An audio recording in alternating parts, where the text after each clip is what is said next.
Okay, welcome everybody to the September 18th regular board meeting, Marysville Exempted Village School District. If we could have a call to order and then a roll call, please. Mr. Ferguson? Here. Mr. Keller? Here. Ms. Savage? Here. Mr. Smith? Here. Mr. Keller? I think so. And if you would join me in a pledge of allegiance. I pledge allegiance to the flag of the United States of America and to the republic for which it stands, one nation under God, indivisible, with liberty and justice for all.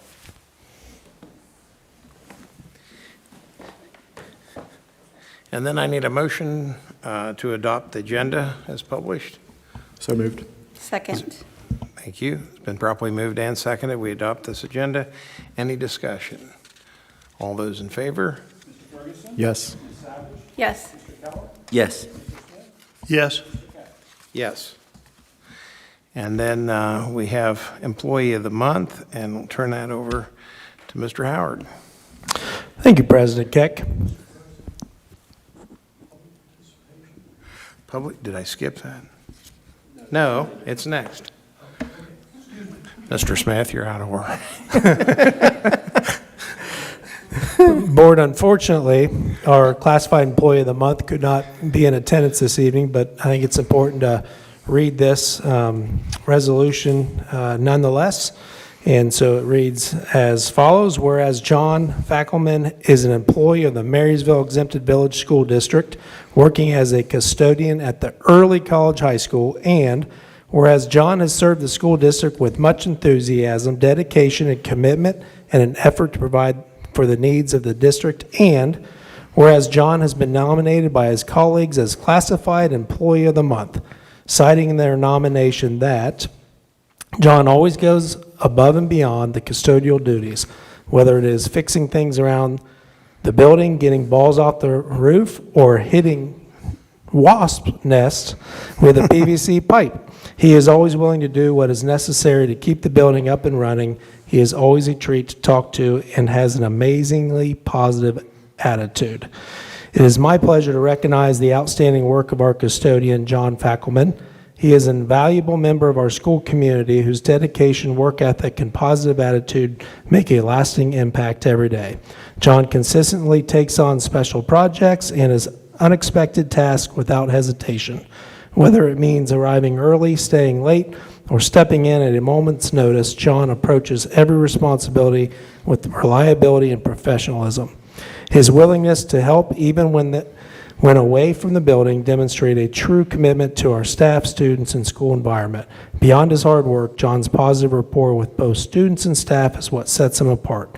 He is approachable, kind, and always willing to lend a hand, making him not only a trusted colleague, but also a role model for the values we hold as a school. We are fortunate to have John as a part of our team. His contributions often go unseen, but they never go unappreciated. Thank you, John, for your continued dedication and for the many ways that you make our school a better place to learn and work. John is an outstanding custodian at ECHS who is hardworking, dependable, and takes great pride in keeping our building in excellent condition. Over the summer, John put tremendous effort into ensure classrooms were ready for the new year. Personally, he went out of his way to help me hang whiteboards, set up phone caddies, move furniture without hesitation. Beyond his work ethic, John is kind, approachable, and always takes the time to check in and see how others are doing. His dedication, helpfulness, and positive attitude make him an invaluable part of our school community and very deserving of this recognition.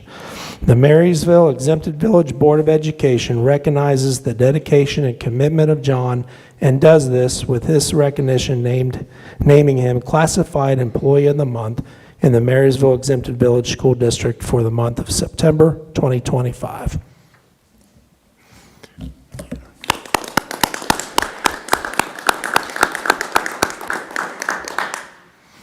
Everything you said, I know him personally from working with him, and it's a fantastic individual. That brings us on to public participation. Do we have any? No signups. Okay. Next page. And that means we also don't have any signups for hearing for reemployment for retired employees. Is that correct? So we'll move on from there. We now have a presentation on human resources.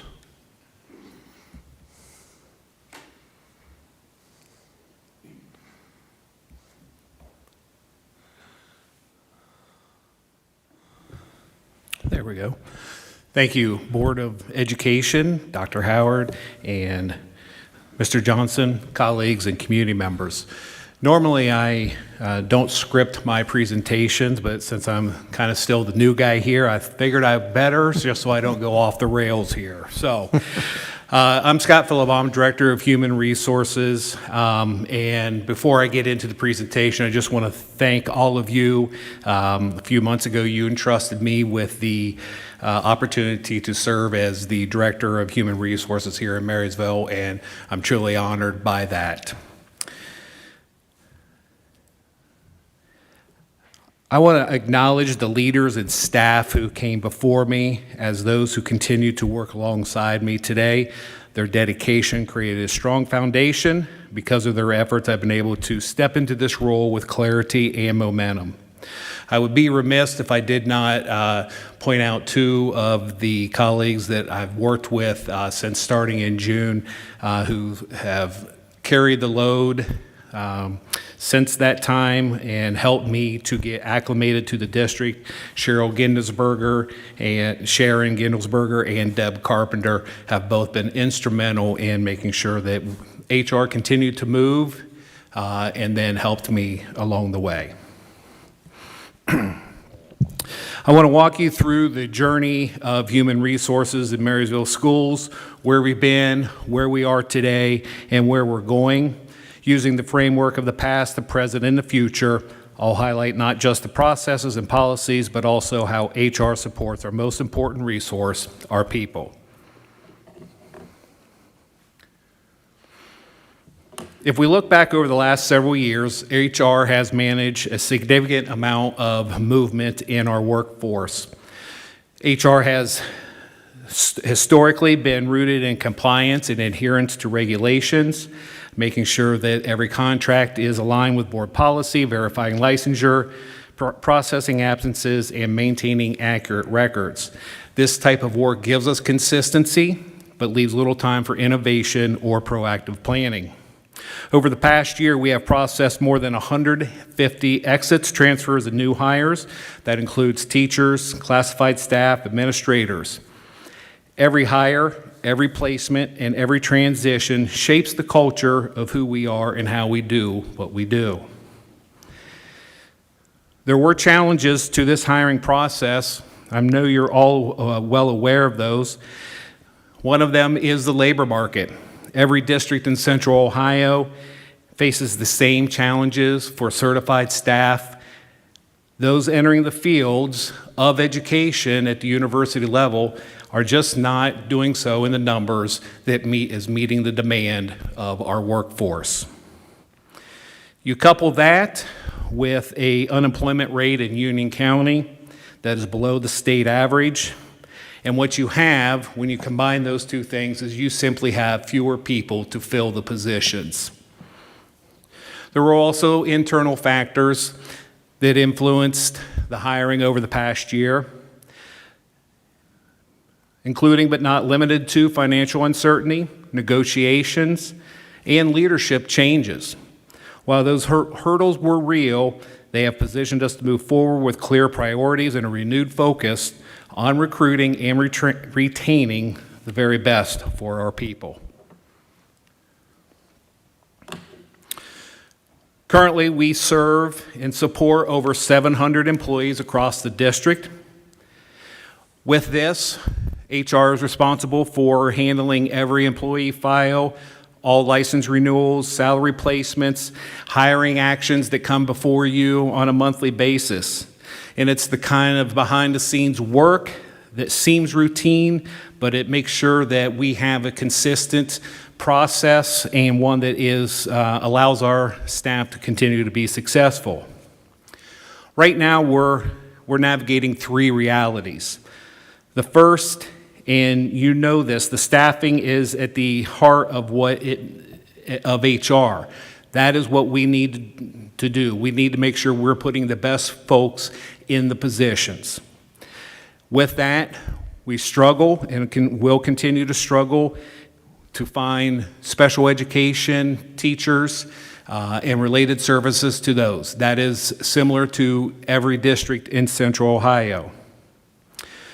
While these shortages are real, we also have shortages to fill for substitutes, and this has been an ongoing problem throughout not just Central Ohio, but the country since the COVID years, and when so many of those folks that we relied on to be substitutes decided not to continue to do that. We will continue to strive to hire and employ enough bus drivers and van drivers, but that, again, is one of the challenges that we will face in human resources. This will force us as human resources to refine our recruiting and enhance our support for these critical positions. If we're going to continue to find creative ways to bring these people in, then we have to change the model of what we do, and we want to make sure that once we get them here, that we keep them here. The second challenge is student growth. Our student enrollment projections indicate a steady increase that will create a demand not only for additional classrooms, but we'll also need more staff to fill those classrooms. And the final piece is that the compliance and evaluation requirements of school districts and HR continue to expand. This creates an added workload through caseload management, required reviews, detailed documentation. Also gives us an opportunity to review and then strengthen our systems.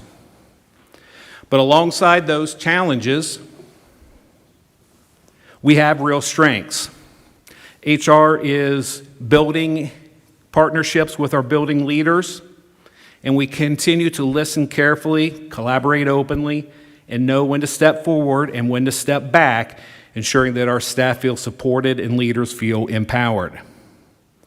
Additionally, the HR department has built a strong reputation for responsiveness. That is the one thing that I've heard over and over since I've arrived. My goal is to build on that foundation so that staff continue to receive clear and timely support. There are areas where we need to grow. We need more robust data dashboards to track turnover, review applicant polls, and exit interviews. Much like other school districts, we've relied on a more or less passive recruiting strategy, meaning we post a position and we're going to ask people to find that position and apply for it. We have to change that model. We have to be more aggressive in identifying what we need and going and finding those people.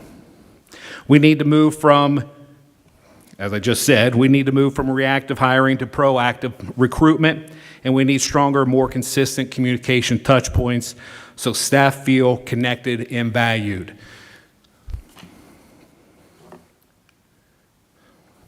So the future. Some of our future will be about transformation. Again, we cannot continue to just operate like we always have and hope for the best. Retention, though, needs to be our number one goal. Let's keep the great people we have working for us.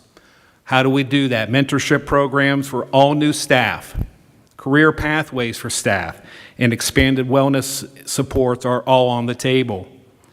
We also want to continue exploring compensation analysis, comparing ourselves with peer districts, and when appropriate, private employers to ensure we remain competitive. For certified recruitment, we're building new pipelines. That means attending more job fairs, creating partnerships with Ohio universities, and even developing our Grow Your Own programs that help paraprofessionals move into teaching roles. For classified recruiting, that means getting creative at the grassroots level, building relationships with our own community, connecting with local organizations, and spreading the word through networks that reach potential bus drivers, custodians, and support staff. We're also exploring ways to highlight the value of these roles and the stability they provide so more people see Marysville Schools as a great place to start or continue their career.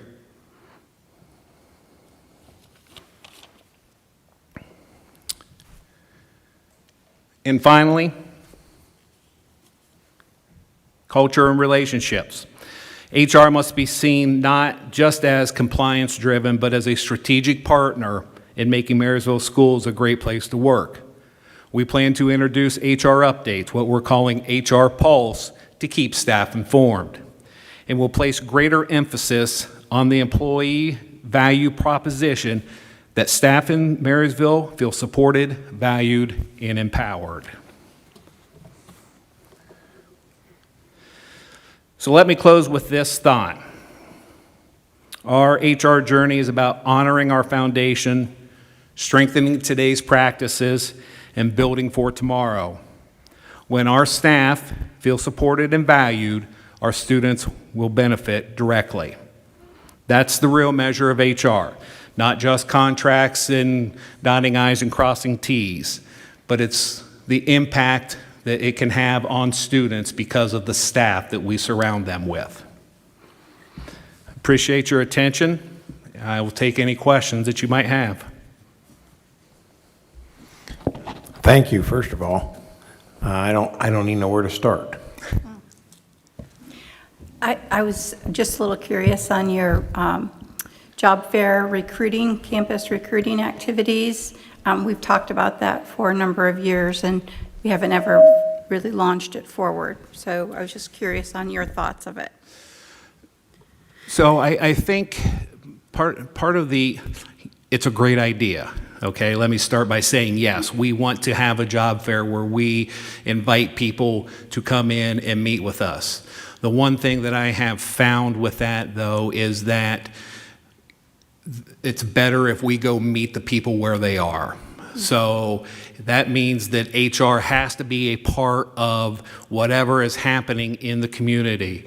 So I know the homecoming parade is coming up, and I intend to be a part of the homecoming parade. And I probably won't throw out paper airplanes with HR on them, but just the idea that I'm being visible and that HR is being visible in that.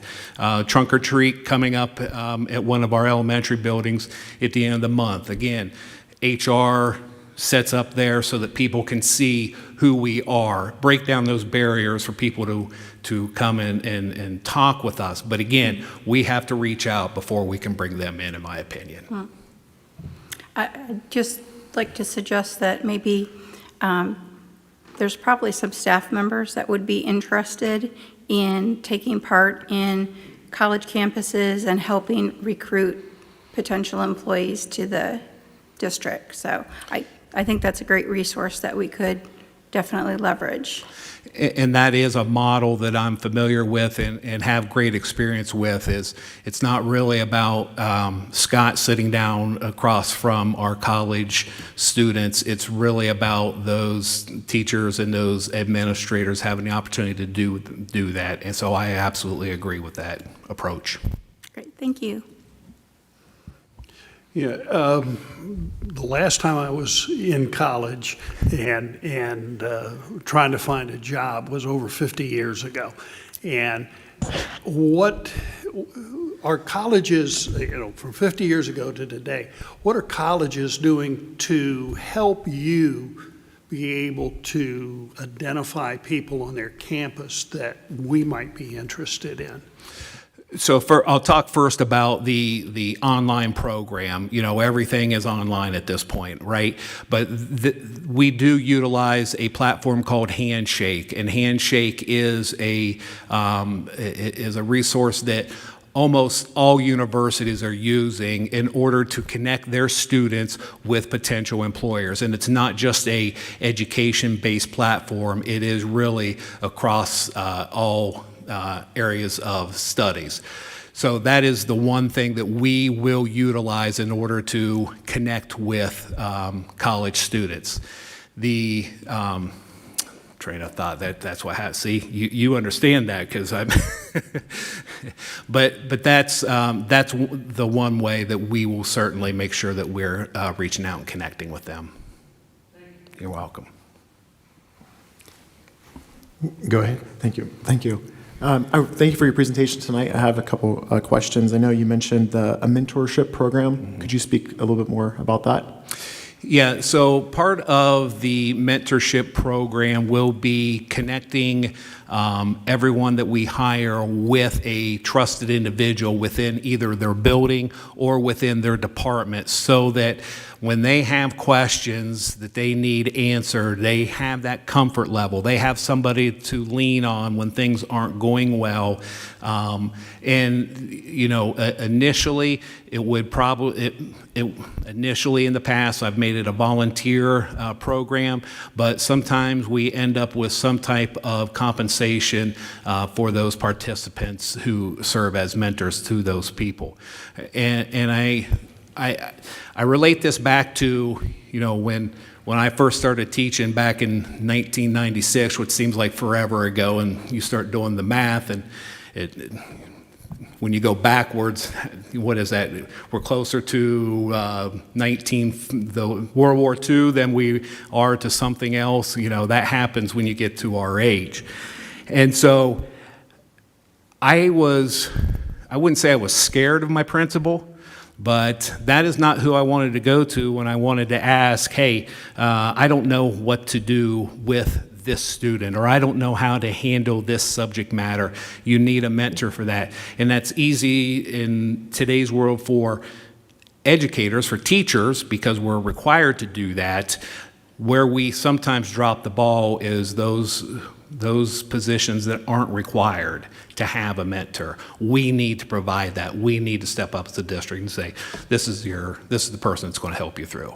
And these are individuals that may not be the department head. They may be, or the principal chain of command. They're someone that's kind of Yes. a peer. Yep. Thank you.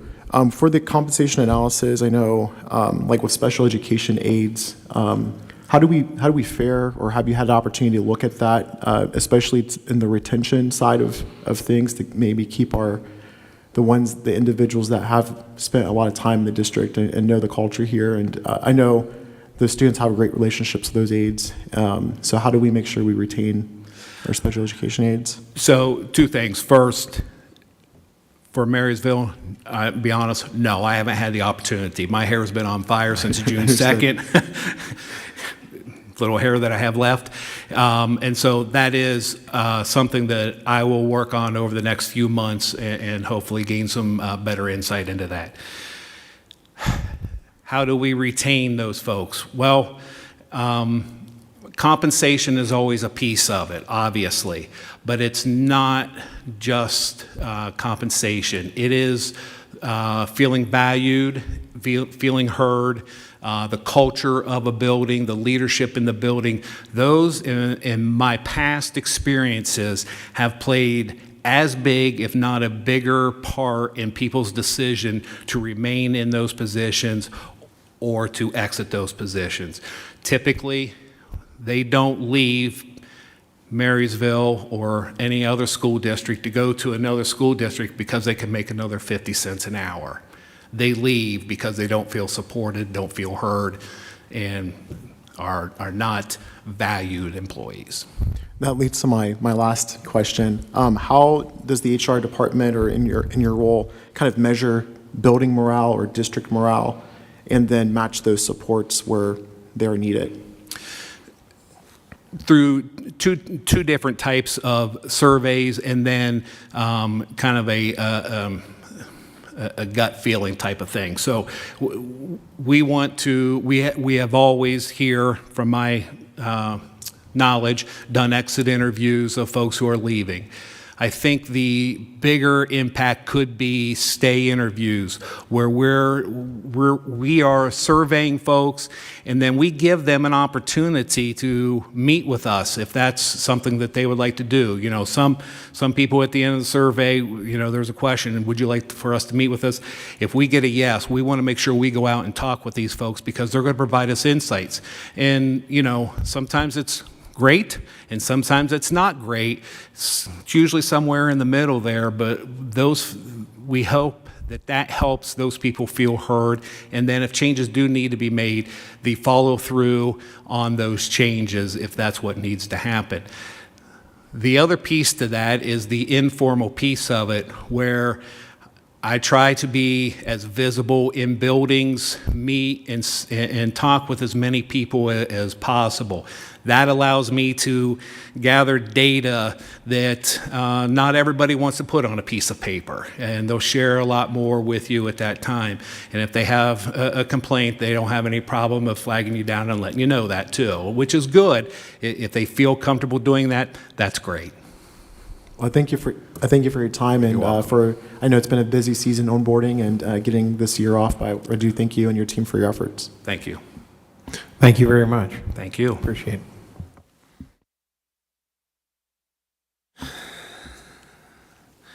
And now we have Mr. Gallagher, our Continuous Improvement Director.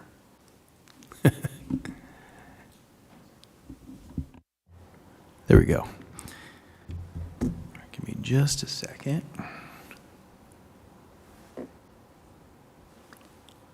All right, it's that time of the year where you get to see me. We always do the annual report card and demographics update, so that is what I'm here to do this evening.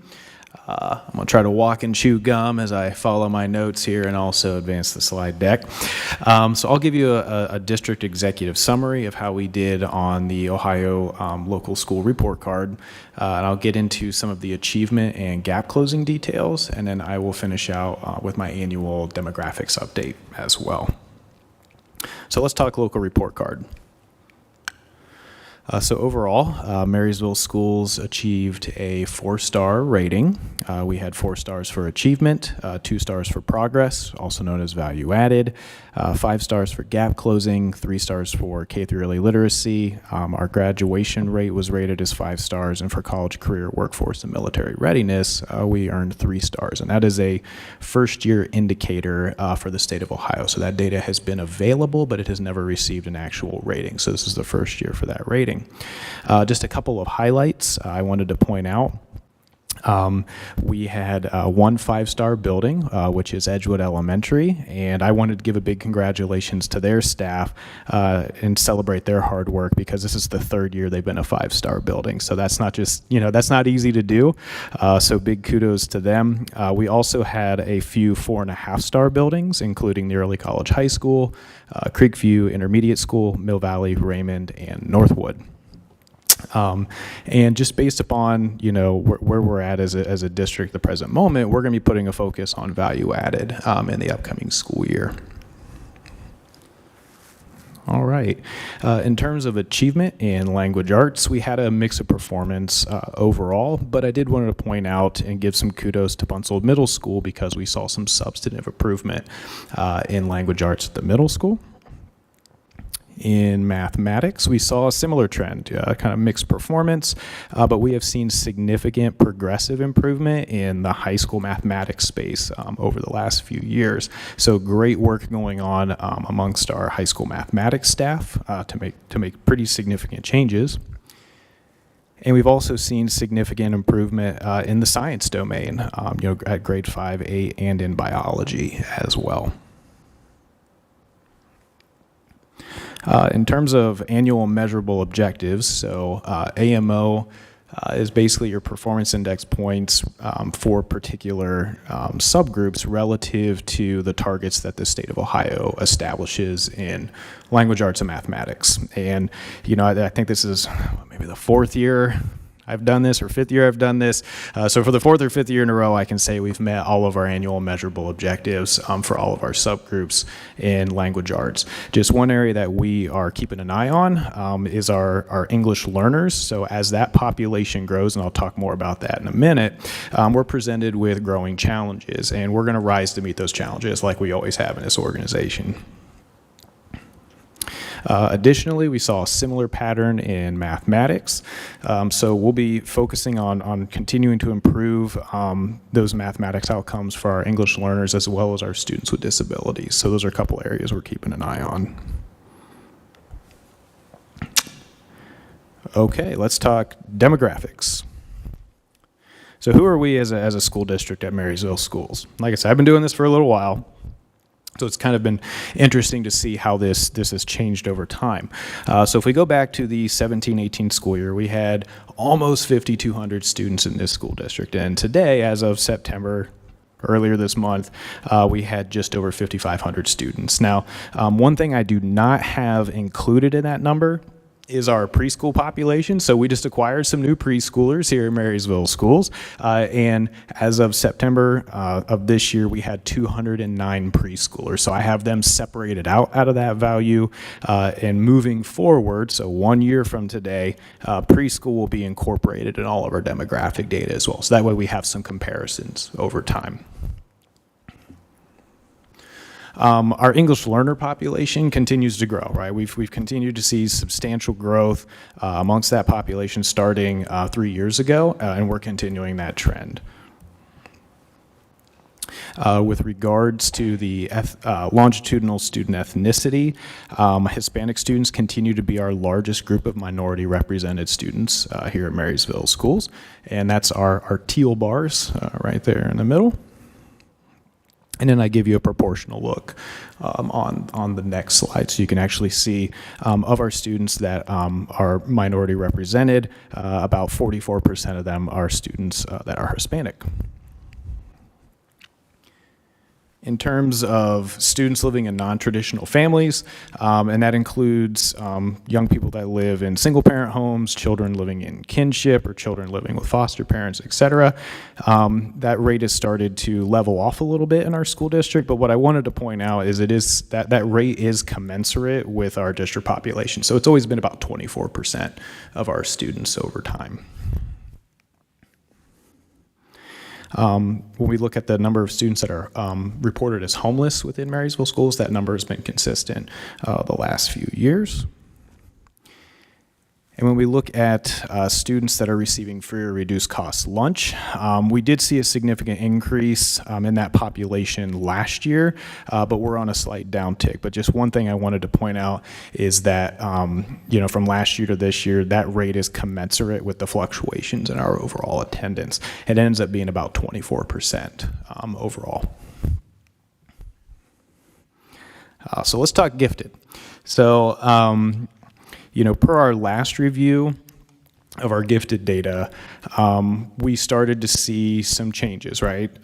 Just last year, we saw a little bit of an uptick. And you'll notice this year, we've seen a substantial uptick in our gifted population. And what I wanted to report was, as a follow-up to previous updates that we've done on this, since then, we've updated our gifted identification practices and protocols. And we have begun gifted identification as early as first grade in this district through pre-screening and screening. And then students can be identified as gifted anytime they complete an approved identification instrument like the iReady diagnostic. So we've seen some pretty significant shifts in the size of our gifted population. And we've also, kind of in the same vein as the last time we did this last year, we've continued to see a trend of downward participation with intervention services in that K through 6 space, right? So this is something we heavily monitor in this school district. We've been tracking for a really long time, and so we've continued to see some stabilization in that population. And what we're starting to see is that we're progressing out of the impacts of the COVID-19 pandemic. Amongst the populations of students with disabling conditions, so this includes students that receive special education services like through an IEP, or students that receive Section 504 ADA accommodations, we've continued to see a pretty significant increase in that population over time, but we're just now starting to level off and slow down a little bit. So that's going to continue to be data that we watch over time because there are pretty significant implications for meeting the needs of a large population of students with disabling conditions. In that same vein, I like to report the numbers of students that receive specialized therapeutic services. So therapeutic services would include like occupational therapy, physical therapy, speech and language services, and then I like to look at the change from the 18-19 school year to present. So we've been looking at this annually, and we've had a 150% increase in the percentage of, or number of students that receive occupational therapy, a little over a 200% increase for students receiving physical therapy, and then we've seen a 27% increase among students that receive speech and language services. So that's pretty substantial when we look at that over time. So we have a broader and more diverse array of students with disabling conditions that require specialized therapeutic services. And then kind of rounding the corner here, I've been keeping an eye on students attending school outside of Marysville schools for a while now, and what's interesting is that we're at the lowest rate in a 9-year window at Marysville schools. And that could be due to a number of factors, quite frankly. And it could be, things like the enhanced programmatic offerings we have at Marysville schools that it's encouraging families to stay here at school with us versus going somewhere else. And then I always end on this one, so we're going to end on this one again. I always like to look at the average number of factors for our students. And a factor can include free and reduced lunch, like economic disadvantagement. The student has a disabling condition. They might live in a non-traditional family, et cetera, et cetera. And I take that and I average that across the entire student population. And we've continued to see that rate, that average increase over time, but we're finally starting to slow down a little bit there. So just kind of, it's a nice comprehensive indicator to tell us like, what are our kids coming to school with, and what are the challenges that we need to meet as we face that. So that all being said, though, that's all I had for this evening. Just the last couple things I wanted to add is our most pressing challenge as an organization is the progress component or value added, right? Which is currently indicates that our students are not necessarily reaching that state projected potential. So we've got work to do there. And the other thing that I wanted to point out on the early literacy side of this is that we're going to continue to work on improving those reading intervention service outcomes for our young people, especially in that K-3 space. So we got some work to do, and we're going to get after it this year just like we always do. And that's all I had for this evening. Great, thank you very much. I did have a couple questions. Could you explain the progress added a little value bit better? Added? Okay. Or value added? Yeah, so there's actually two models for value added in the state of Ohio. You have a grade 4 through 8 model, and then you have what we call an end of course model. The grade 4 through 8 model is based upon a normal curve equivalency, or it's similar to a percentile, not exactly the same. But essentially, let's say last year, if a student took an Ohio State test in 3rd grade, and they tested at the 50th normal curve equivalency, and that was a score of, say, 700, okay? And they go to 4th grade, and they test at a 710, and that ends up being equivalent to a 50th normal curve equivalency. They made 1 year of growth in the state of Ohio based upon that. And there's some variability. It's kind of a range when it comes down to it. So everything is based upon how that student performs relative to all the other kids in the state of Ohio. Do they keep the same position in the normal curve? Okay. At the high school space, we use a projection model. So based upon historical data, we say, based upon, we'll use let's say Dr. Howard, right? So we use Dr. Howard. He performed at, a scaled score of X, Y, and Z in language arts over the last 3 years. Based upon that, he should test in English language arts 2 at a very specific score. And what we're looking at is how close or above or below that particular score the student performs. So what the state of Ohio does is it looks at the residuals or the differential between what I project you to perform at and how you actually performed. And so we're measuring the distance between that particular score, and that's what they use to create a growth index, and then they also have an effect size that they look at. Wow. Yeah, math. Yeah. Yeah, you have to have a math degree to figure it out. The other question, I think you answered this question, how you identify the gifted, but then also, once we've identified the gifted, what do we have program-wise for those folks? So in terms of identification, the iReady instrument serves as the academic identifier for us, and then the NAT3, the Naglieri Nonverbal Achievement Test. I think, so if I remember, it stands for third edition now, NAT3. That serves as our superior cog identification instrument. So anytime, I think gifted is not my bailiwick, so I'm going to try to give you a value here, but I'm pretty sure it's the 95th percentile is what a student needs to perform at in order to be identified as gifted on the iReady diagnostic, and it's similar on the NAT3 as well. In terms of programmatic offerings, we typically use clustering as our programmatic offering for gifted, whether that's teams, et cetera, course offerings, clustering together in classes. Yep. Okay, thank you. Other comments? Yeah, I had a question, and either you or Dr. Howard can answer this. But I know people will look at it and say, okay, Marysville got a 4, another school district got 4.5, somebody else got 3. The report card, as I understand it, gives a snapshot of where a district is, but that it's not necessarily. And I guess my question is it a valid tool? Is it a way to really compare school districts one to another? You want this one? I'll take a stab at that. I think the report cards are a great, quick glance of how districts are doing. And of course, it provides great data, I think at a very high level, but it doesn't really look under the hood of the car, so to speak. Just to give you an example, one of the things that I heard often in my career is, well, this district that's nearby us was 4.5, we are 4, are they comparable?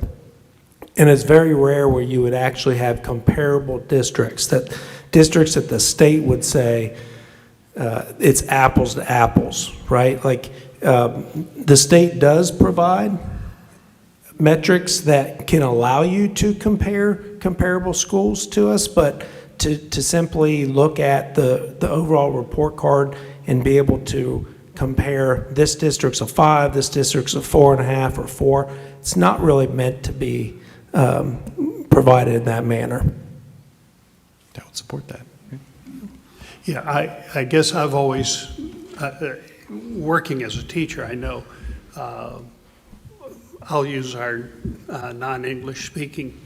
We've gone from 9 to 180 some.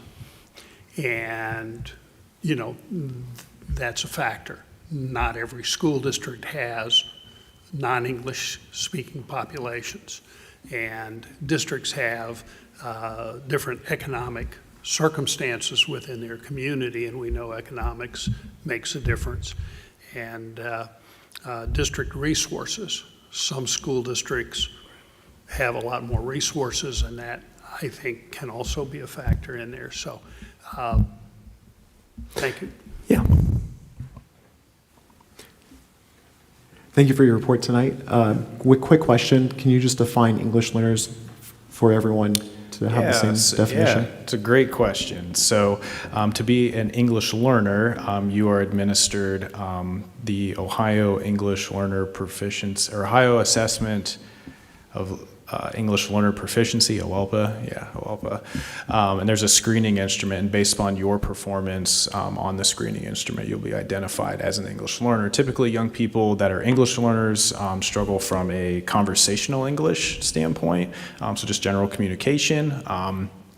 And then there's a whole other component to academic English, like understanding what's going on inside of my classroom, what is my, like the wording and verbiage and vocabulary that my teacher is using as well. But in terms of actual eligibility, it is based upon the screening instrument. Yep. Is this screening applied yearly or annually? Yep. So my question is, our numbers are going up. Are students rolling off? So identified as an English learner and then advanced or are no longer identified? Do we know what that metric is as far as like? I don't have the numbers in front of me, but that's definitely something we could get. Okay, because I think it's nice to see if it's truly new population, or if we're advancing students from English learner to whatever the other title is. I'm not sure. But. There technically is a progression from like first year English learner to second year English learner to like essentially third year English learner, and there's like different codes that we use to monitor that, and that gets reported at the state level. So we can definitely get some data on that for you. And can you, my next question, sorry, is, gap closing and progress, they sound the same. Can you explain the difference? Yeah, so gap closing is all based around, well, there's actually a number of factors that go into the gap closing component. It encompasses everything from meeting those annual measurable objective targets in language arts and mathematics. There's also value added targets for each of our subgroups in language arts and mathematics. It encompasses chronic absenteeism as well. So to be chronically absent, you miss more than 10% of the school year for any reason. It also includes the rate of gifted identification, the rate of gifted services, as well as gifted achievement performance and gifted value added. I'm trying to think if there's any. Oh, and the other indicator is the percentage of students that receive English learner services that then subsequently reach proficiency on their end of year Ohio English proficiency assessment as well. So there's a number of factors that go in there. Whereas progress is just looking at relative to where I was supposed to perform over the course of 1 year. Where did I perform? Yep. Thank you for explaining that. And I know progress has been kind of an area of focus for the district for a couple years now. Will there be any change of strategy, or kind of just maybe deploying maybe more assets with the same strategies? Yep. What does that look like this year? Yeah, so we already have professional learning on the books with our leadership team and our instructional coaches to honestly build a better understanding of how value added works and how to leverage the reports and data tools that are already available to us through the state of Ohio, as well through the EVOS system. Yep. Thank you. And I'm sorry, go ahead. My question's related to the behavior intervention services. Oh, yeah. So it's nice that we're having a few ticks down. We're at 742, but that's nowhere close to where the 274 we were in 2019. Yeah. So I know that we've split cost with the Board of Mental Health and brought in behavioral specialists to help us take care of that. We've also used the Navigator program to help do that. We've brought in extra school counselors to help address that. So we seem to be attacking it on multiple sides. Is there a strategy to get down to where we were pre-pandemic? That's a great question. So I will say there's two sides to every coin, right? So when we look at 17, 18, 18, 19, 19, 20, the one thing we did not have are all the services that we have now, right? So when you have the service, like if you build it, they will come, right? So we have the services, therefore our numbers are going to grow simply because we have the services, we have the people to meet the need. So the thing that I would honestly really pay attention to is right there at 2020, 2021. That's a good benchmark for us to pay attention to in terms of comprehensive service delivery in this school district, because we have a similar footprint with the number of personnel available to us to meet those needs. And so, in terms of attacking it head on, we are an exemplar and a model for this work in the state of Ohio. There's a great article out there that's been peer reviewed on our particular model. So really it's about working the system and continuing to do the work that we already have. In terms of, the proof is in the pudding. Since December of 2018, we have not had a youth completed suicide in this school district. And so when we look at, we have high numbers in K through 6, but we start to see substantive changes that have real tangible outcomes for this community as we progress through the school system. Yeah. Okay, excellent. My second question is related to students attending schools outside of Marysville. So do we have a understanding of where those students are going to? I saw that we had a net decrease in student population moving into this year. And I think this is last year's data. Or is this year's data? For the current, it's this year. Yeah, 25, 26. Yeah, so we're down to 253 of our students outside of attending school outside of Marysville schools. Does that include homeschooling? Not to my knowledge. We don't typically report those within our student information system. So is there a way that we could understand how many students are in homeschool, how many are in brick and mortar schools, and if possible, what schools they're going to? Yeah, let me see what we can do. Okay. Thank you. One final question while you're. I have some questions. You have one? Do you? Yes. Go ahead. I wanted to go back to the EL. Yeah. When are you giving the student the language screener, Mr. Gallagher? Oh, I don't give it to them, so I could I could tell But you when when I'm do they giving it to. qualify to say we need to give the student the language screener? Yeah, I'm not absolutely positive on that, but it is usually the beginning of the school year. Yeah. Unlike in terms of actual window. I would encourage you all to look into that because in looking at the data, we have 3% of our kids EL, but nearly 15% of them that probably speak a different language at home. And so many times something like if a child is enrolling and if it's not in their language, like what they're enrolling for, they don't know what they're checking, and so it's inaccurate. So if more than likely there's a form that says, is English the primary language spoken in the home? If they say yes, they're not giving the screener their child. But does that parent truly know what they're filling out if it's not in their language? A lot of them, as you know, will not admit, I need some help with this. Maybe a 16, 17-year-old is helping them with the younger child and in doing that. But just the numbers didn't add up to me. I feel like there should be more EL students given that nearly 15% of our kids are Pacific Islander or Hispanic.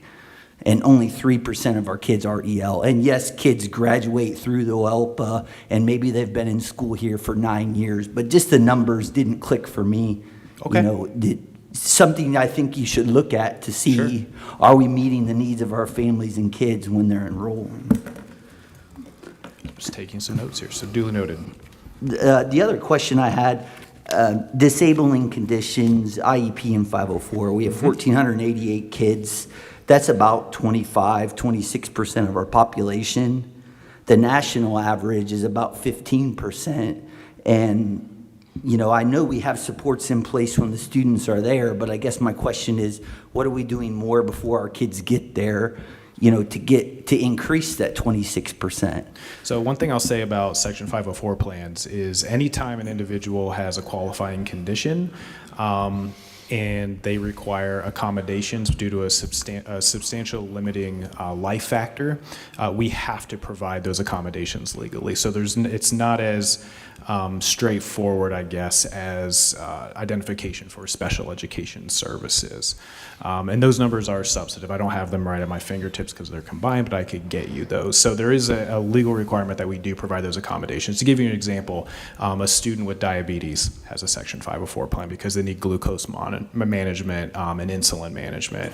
The same would be true with a student that has a GI condition that requires an ostomy bag be changed regularly, things like that. So we have a legal obligation to provide those services. So that is included Yeah. in these numbers. And I necessarily don't need to see that data, but that piggybacks off what I was going to say, knowing how many kids are reading and math, or that social, emotional, behavioral component, and then the health concern too, like a breakdown of that to get a better understanding of that 1488. I don't necessarily need that, but I hope you all are looking at that data. And then my last question, are teachers looking at value-added data yet? You know, we're getting this school data. It's usually available in the fall. Is it available yet? It will not be available until October for classroom teachers and buildings. Yep. Do we know what processes will be in place for the teachers and staff to analyze? Because really, that's the progress component is Yeah. what I'm getting at. Yeah, that'll be part of the TBT structure, the teacher-based team structure in each of our buildings over the course of the upcoming year. Yep. Sometimes it's hard on school districts because the progress component is looked at in quintiles, and then at the teacher level, it's only tertiaries. So if a teacher is average, they may be well below average if you're looking at it from the school perspective. And so getting the change to happen in the classroom that's needed sometimes can be tough. Sure. Yeah, absolutely. Jeez. Just taking a couple notes here. Thank you. Any other questions? I just had one. What's your, change the mood a little bit, what's your overall feeling of a 4.0? Like, what do you mean? 4 stars. We have work to do. That's nothing to sneeze at, right? 4 stars exceed state expectations overall, which is great. But just like anything that we do around here, we want to be the best. And so we're always striving to be a 5-star organization with every single one of our buildings. Yeah, I agree with you, but I was very relieved to see 4.0, and I had nothing to do with it. It's all on you guys, so it's very nice to see that. So thank you very much. Thank you.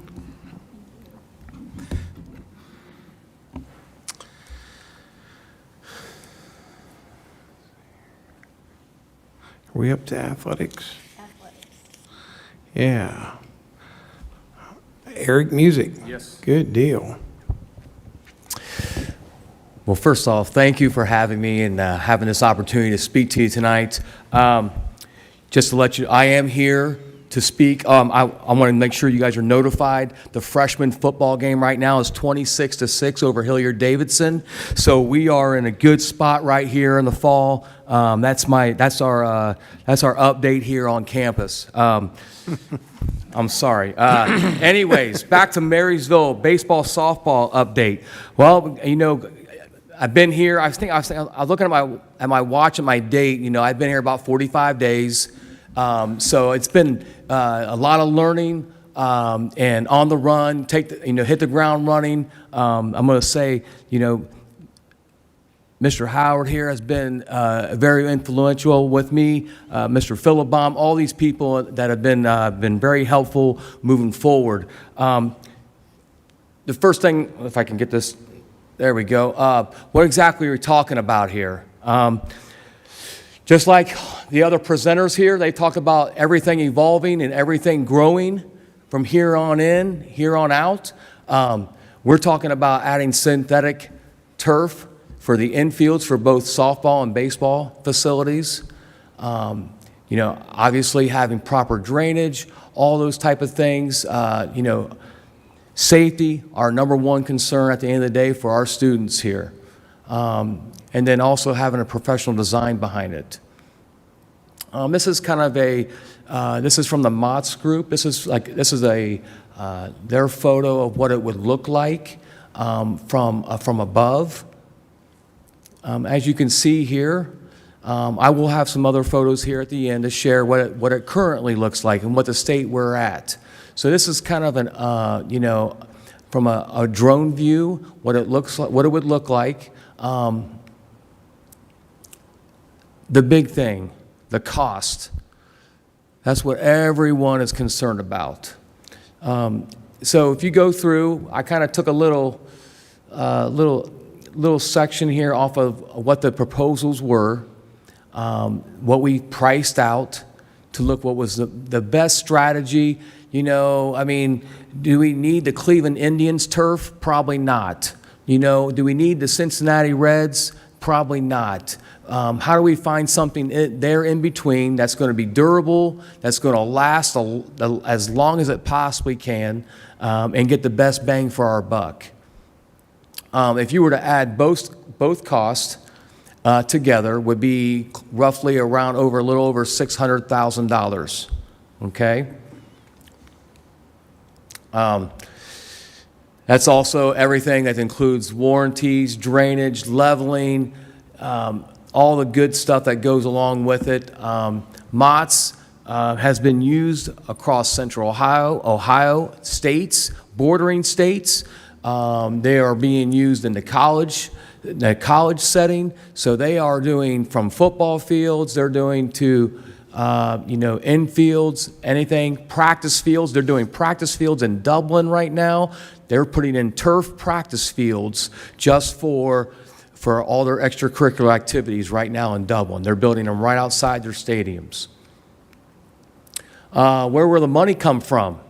Most importantly, booster groups. I have representatives here tonight that are here with me from softball and baseball that are willing to contribute a huge amount of money, along with athletics, having skin in the game. I think that's very important. Sponsorship, we do have, I believe we are in the final stages of securing a major sponsor with us, and then some help possibly from permanent improvements. Athletic funding, I wanted to share a little bit about where's the money coming from the athletic side, where is it used, how is it used, where is it going. The 300 account that I have is all of our ticket sales and entry fees. You say, well, what's entry fees? Entry fees would be like wrestling tournaments. We would charge the other team to come and participate, just like they charge us. Or a golf outing. We might have 30 teams at a huge tournament, and guess what? Each one gets charged $150 because we got to pay to shut down that golf course for that amount of time. The budget, things that we try to take care of out of that 300 account from the ticket sales that supports our student athletes, and it would be from things from football helmets, a lot of the necessities, volleyballs, score books, things of that nature, to make sure our kids have all the necessary things able to compete. The pay to participate fees. These fees are used for like transportation of our student athletes, and that goes for vans, buses, fuels, drivers, training, insurance, all those good things. The fees are also used with the coaching stipends and their salaries. So that's also incorporated with the pay to participation fees. That would kind of go back into I call it a general fund within the school district here. Our athletic tournament account. So we have a separate account. So when we have great facilities like, say, Impact Stadium, okay, I've already committed. I'm going to host regional finals here for soccer, right? We don't know who the teams are going to be a month from now. I'm also going to host on the 21st. I believe the 21st we're going to host a Final 8 football contest that week, which will be major money, even in our concessions. But also they're going to give us rental money each one of those contests. So I don't know. They asked me if I could host during Thanksgiving weekend. I don't know if I can pull that off yet. I'm still pretty new. I don't know if I can beg and plead to have all those workers come and do tickets on a Friday night, the day after Thanksgiving. But maybe that's something we look forward to the future. But definitely I'm trying to take advantage of those things and try to secure that account. That tournament money goes into the account. Just to let you know, and that those things are kind of, I don't want to call special projects, but that's money that we've went above and beyond to earn for our student athletes here. So it's a great thing to have. and we're going to take full advantage of it, even if we can we will host wrestling. I've already been asked about wrestling sectionals, so we will be hosting that. If we can host basketball tournaments, when we have great facilities, we want to take advantage of that, of course. Our present facilities, what's the benefits to upgrading? You know, there's all these things with as far as field erosion. You know, you're not going to believe this. When it rains, dirt likes to travel, and you know, when we have these times when we haven't had any rain in the month of September, but it comes in April and May. It comes and it comes fast. You know, so we're at a point where we'll have to have cancellation of games here. The tournament venue, we could host tournament games here if we do have turf. So now we can actually host districts, regionals, and take advantage of that kind of income for our student athletes. And obviously, also watering, treatment of the field, those are all costs that we're spending right now. So here's a current picture, it looks unbelievable. It looks fabulous from here. Here's our baseball field, our facility. It looks great from above, okay? But I'm going to get you a little closer here when we get a little bit right here. So in between these baselines, you know, water likes to sit, and water's the enemy here. Okay, so this is, I'm just trying to give you some, this was just taken last week, some pictures of our current state of our facilities. You can kind of get a little bit of a view here where our grass, even though it is watered, it is hard to maintain with the current state that we're in. Ohio High School have been lenient to the point of where you can have contact with kids out of season. 10 years ago, you got 10 days with your kids in the off season. Well, guess what? Now, since COVID happened, now you're allowed to have contact. There's only one dead period during the school year. That's going to be August 1st through the 30th. So now we have to take advantage of those opportunities, of course. Here's third baseline. You can kind of see where the grass is right now, where it's at. You can kind of see the lip. So what happens is when you drag that thing, you start developing a lip. And what the major leagues do, they have to take a bulldozer and they lift the lip up and they dig underneath it to make the lip go down. Okay, so it's even with the playing field. Okay, so you don't get a bad hop, to say the least, in baseball or softball. So right now, this is what baseball has done. This is their bullpen. So we're looking at something that kind of matches that.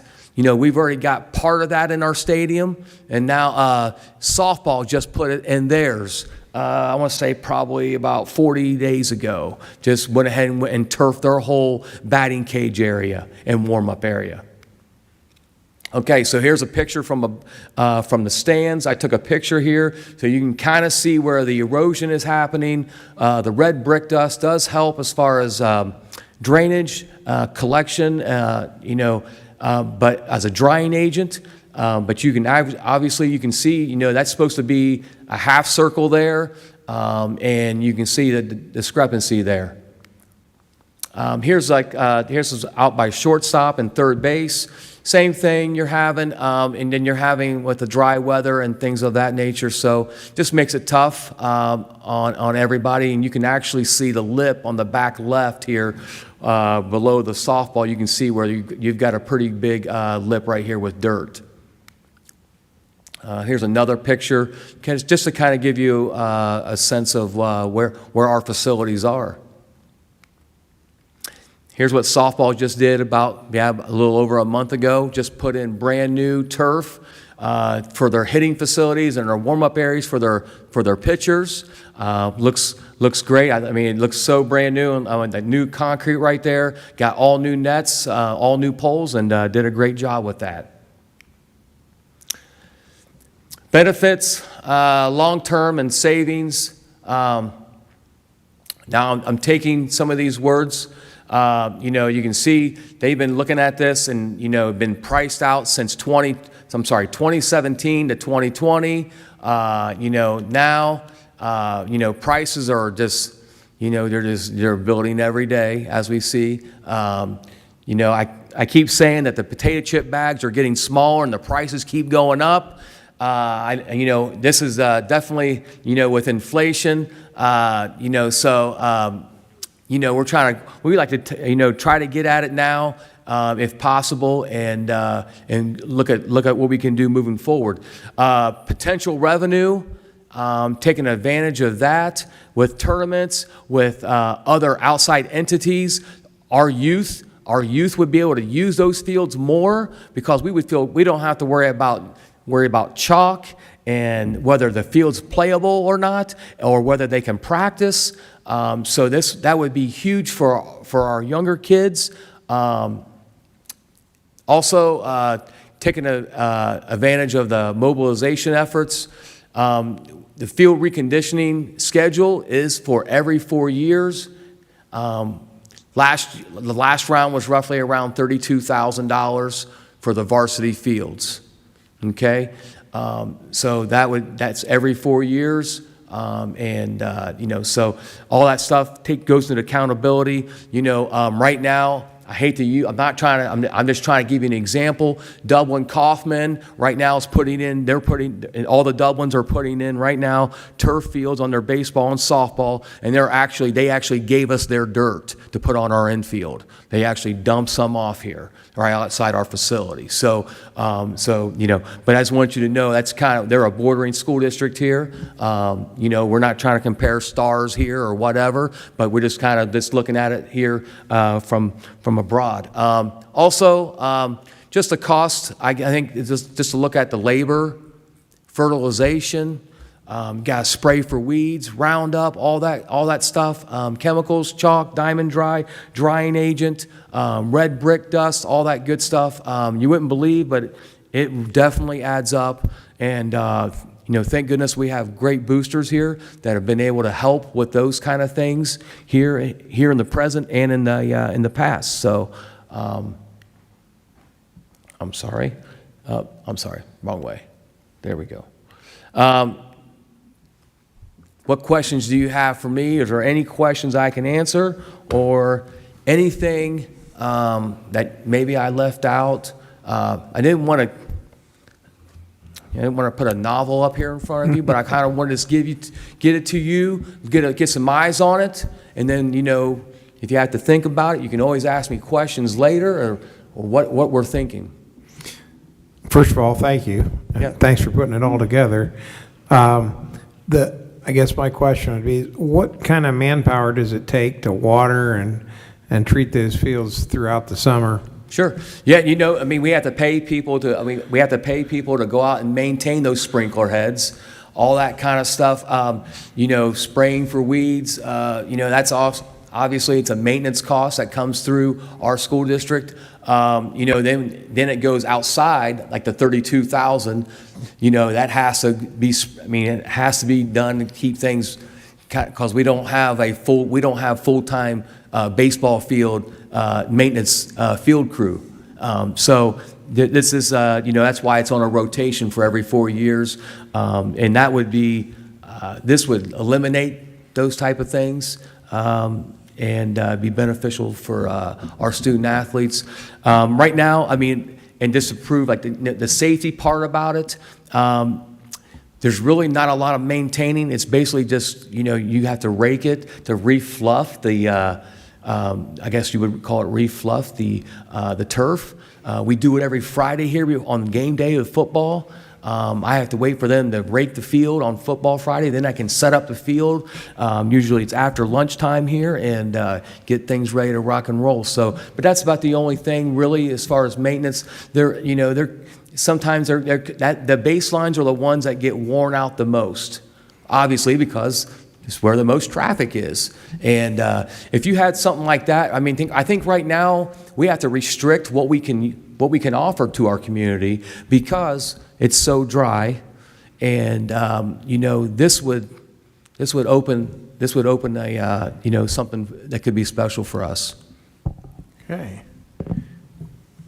I had a question about the potential revenue for baseball or softball. Yeah. If you hosted an OHSA event. Yep. Do you have an approximate amount that would be? Yeah, so like district games, so if we would host, I'm just gonna throw out something. I'm gonna say Gahanna versus Hilliard Bradley. A district game, which would be like about the second or third or fourth round into the tournament, be about $650, $650. For a regional game, you're gonna be over $1,000. Okay, so I'll speak from my past, from Pickerington Central, where we had softball complex. I had 4 fields going on at once. Okay, so for regional finals, we got $1,500 a field. We had 4 fields going at once, so we generated $6,000. We had $6,000 for at 2 o'clock, and then we hosted the next round at 5 o'clock. So we made $12,000 in a matter of about 6 hours. That's moving though. I mean, but you got to have staffing. That's the key. I think the potential revenue for the community Yes. organizations is Yep. probably even better than Yep. that. I totally agree with you. Yeah. And I'm just going to speak from example. I hosted the state championship boys volleyball a couple years back at Pick Central, and I shouldn't say only. It was a weekend event, but there was no motels within 30 miles that were available. And that really, I couldn't believe it. Cincinnati Moeller came in and said, "We can't get a hotel unless you drive over to Hilliard." I just couldn't believe it. I couldn't believe that's the kind of travel you get with baseball, and you know this. In softball at Pickerington Central, the softball field was rented out every Friday, Saturday, Sunday, May through October 31st every year. That I'm just telling you, every weekend. Friday, Saturday, Sunday, that was all-star games, that was pitching clinics, that was catcher clinics, whatever it was, travel teams. So that is it's definitely a moneymaker. The last question that I have. Sure. And I'm not a baseball and softball guy by any means, but was there any discussion of turfing everything on both fields or either one or the other? Yeah, it was just, I think it was, I think I want to be cost efficient here, and I think that would be probably now we're talking $1 million. And I think that, you know what, you can do that. If we can fundraise or whatever, that could be something down the line.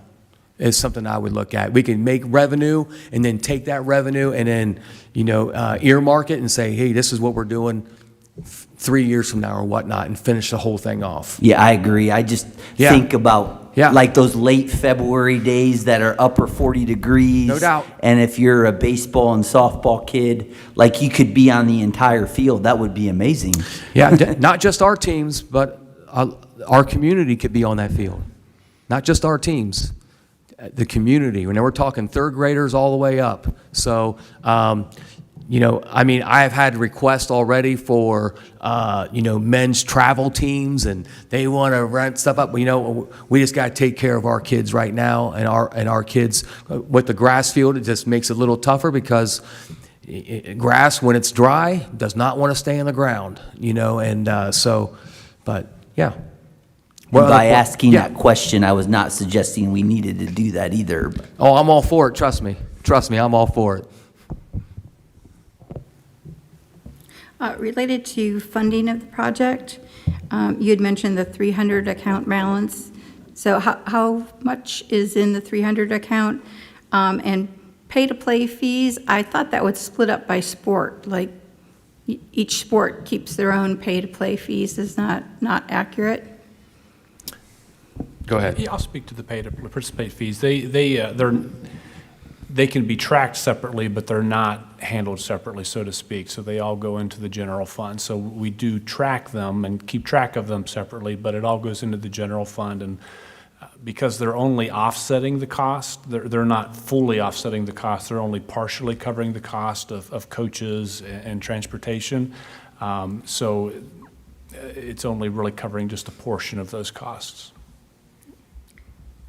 Does that answer your question? Yeah, I just think it's going to be a hot button issue if we give all the money to the baseball, softball teams that is in pay-to-play Well, account. the pay-to-participate fees are not being involved with this project whatsoever. Okay. that's- Pay-to-participate fees go into the general fund. Okay. So what he's talking about when using the 300 fund, that is ticket sales and entry fees.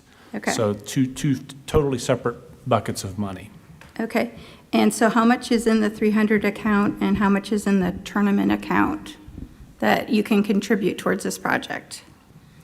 Well, in the tournament account, I believe we are at, now, Todd, he may be able to correct me on this, I'm going to say it's around $30,000 in the tournament account. And then in the athletic account, there's approximately, I want to say this is dated probably, a few weeks ago. I want to say it was a little over $200,000. What could I contribute? I agreed to, the way I felt about it was I could do 100,000. That way it would be, to me, it would be like 50,000 for softball, 50,000 for baseball. And I think that's a great start. And I don't think an athletic department would ever turn down to get, if you can get that kind of, we can get that return for $100,000. I think it's a great move. So I feel comfortable with it. I would still have money in there, so I could still pay my police, pay my ambulance on Friday night, pay whoever, my ticket takers and whatnot, and still gain traction and able to fill that account back up. Okay. I just want to make sure it wasn't emptying the account. No, not interested in that, trust me. Go ahead. Thank you, Mr. President. So this is your second month here. Welcome. Thank you. How did we arrive to this conversation? Maybe, and then can you give us maybe a preview of the previous projects that have been done? I know you're new, but for athletics, we've had some project improvements for other sports. So maybe a refresher on where we're at and the planning. It looks like it's been done since 2017 and why it's important to go ahead and execute this today. Yeah, so I can speak, obviously you can see, the improvements. I want to say that I felt like it's been, I've only been here for 6 weeks. I can only speak to certain things. We've been, I want to call it maintaining what we have, what we are doing forward, make sure those things all still work, but I'm going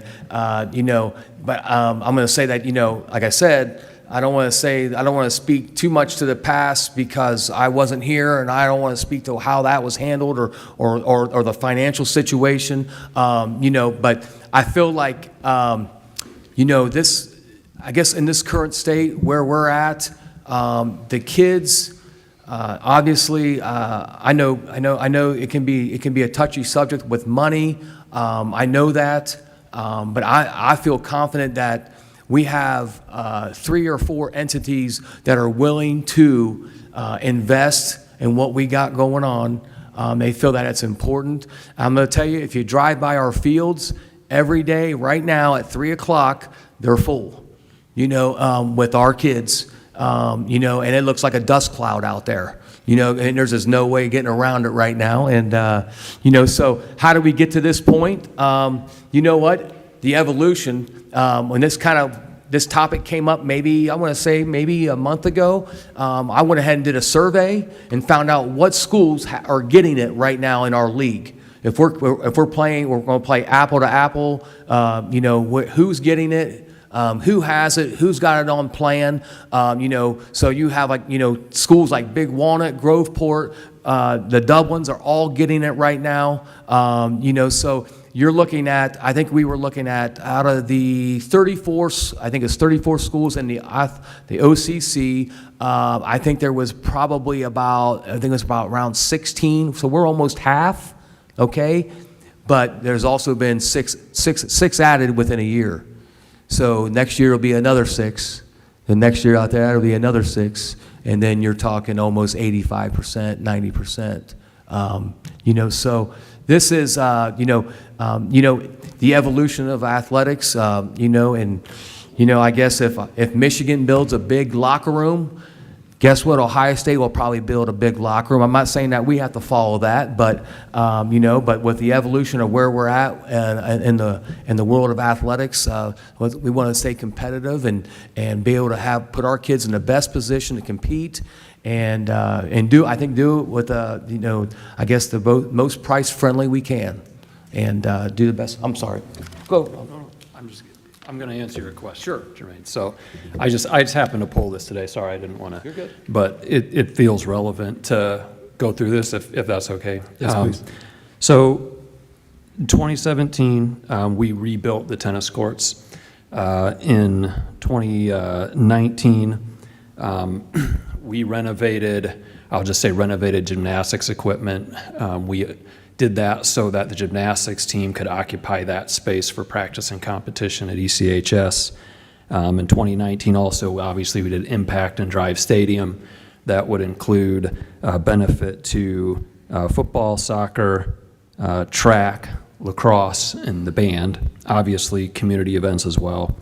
In 2021, we did our gymnasium renovation. The gymnasium renovation was new floor, bleachers, and we added air conditioning. If you were ever in there for a wrestling tournament, you would know prior to 2021 it was miserable. So we added the air conditioning in large part to cool the air in the winter, oddly enough. There are some other things that we have done, but if you kind of think back to like pre-Impact Stadium, for example, Mr. Keck did a great job building the previous stadium, and his crew, I think, if I remember that. No, it was. What's that? It wasn't Mr. Keck. Smith. It was Mr. Smith. Mr. Smith. Yeah, you guys did a wonderful job. But obviously, we have really worked in the last 10 years to try to get our facilities on par with not just our surrounding communities, but just the expectations I think we have with our community. And we have put facilities out there that honestly are just available to community that weren't before. So this would be no different, obviously, but it's just you asked that question, and I happened to pull that earlier today, so I figured I'd jump up here and answer it. So No, thank you, Mr. Rocco. The point I guess I was trying to emphasize is that we've made some strategic, or not we, maybe up here, but the district's made some strategic investments in our athletics programming, and I think baseball and softball are kind of lagging in those improvements, right? And so this will kind of is part of the plan to make sure our athletic programs are competitive and can host tournaments, and they're kind of next on the list is what I'm kind of seeing. Is that correct? most of what we've done with baseball and softball, and to be perfectly frank, we are very blessed to have the boosters that we do for baseball and softball. They work very hard on this field. Any baseball coach would probably tell you it's almost a full-time job, but we're very fortunate to have them. And what we have done in the past is essentially trying to maintain a playable surface for them. So this would be, if you just looked at the sequence, would probably be the next one in line. So. Thank you. And then just from the financial standpoint, I know we've already talked about it, Mr. Music, but the boosters are contributing $200K over 10 years. The permanent improvement, or the athletic fund, which you've talked about, that there's enough monies to maintain all athletics this year, all the supplies, security, everything you need, plus the $100,000 investment, and then tournament fund, and then the PI fund, which is for this project qualifies for permanent improvement. And just to be clear, there's no the levy we just passed is for the operating fund, correct? And those dollars are not flowing to any of these accounts. I just want to make sure that we're very clear. It's not flowing to the athletic. It's not pay to play or pay to participate revenue, and it's not touching supplemental contracts. And this is separate monies that are not tied to the new levy. Is that correct? Yes. Okay. Thank you. I appreciate your guys' time. Thank you. I've got two what I hope are quick questions. My focus with all of the athletic facilities that we've added was student participation, student safety, and academic and athletic competitiveness. Those were the two things that I really wanted to focus on. So on the first, by putting this surface in, will that increase the number of events that we can hold? I know spring with rain, sometimes ball games get canceled. Will this decrease the number of cancellations? Because I know that's a huge headache. And so will it offer more consistent playing opportunities for our student body? Yes, I believe so, and it would also, provide our kids to be more prepared. And you're going to say, well, why is that? Well, sometimes when it's pouring down rain, you can't practice outside. So when we're trying to get in real life situations as far as baseball or softball goes, we want to make sure we're able to prepare our kids the best we can.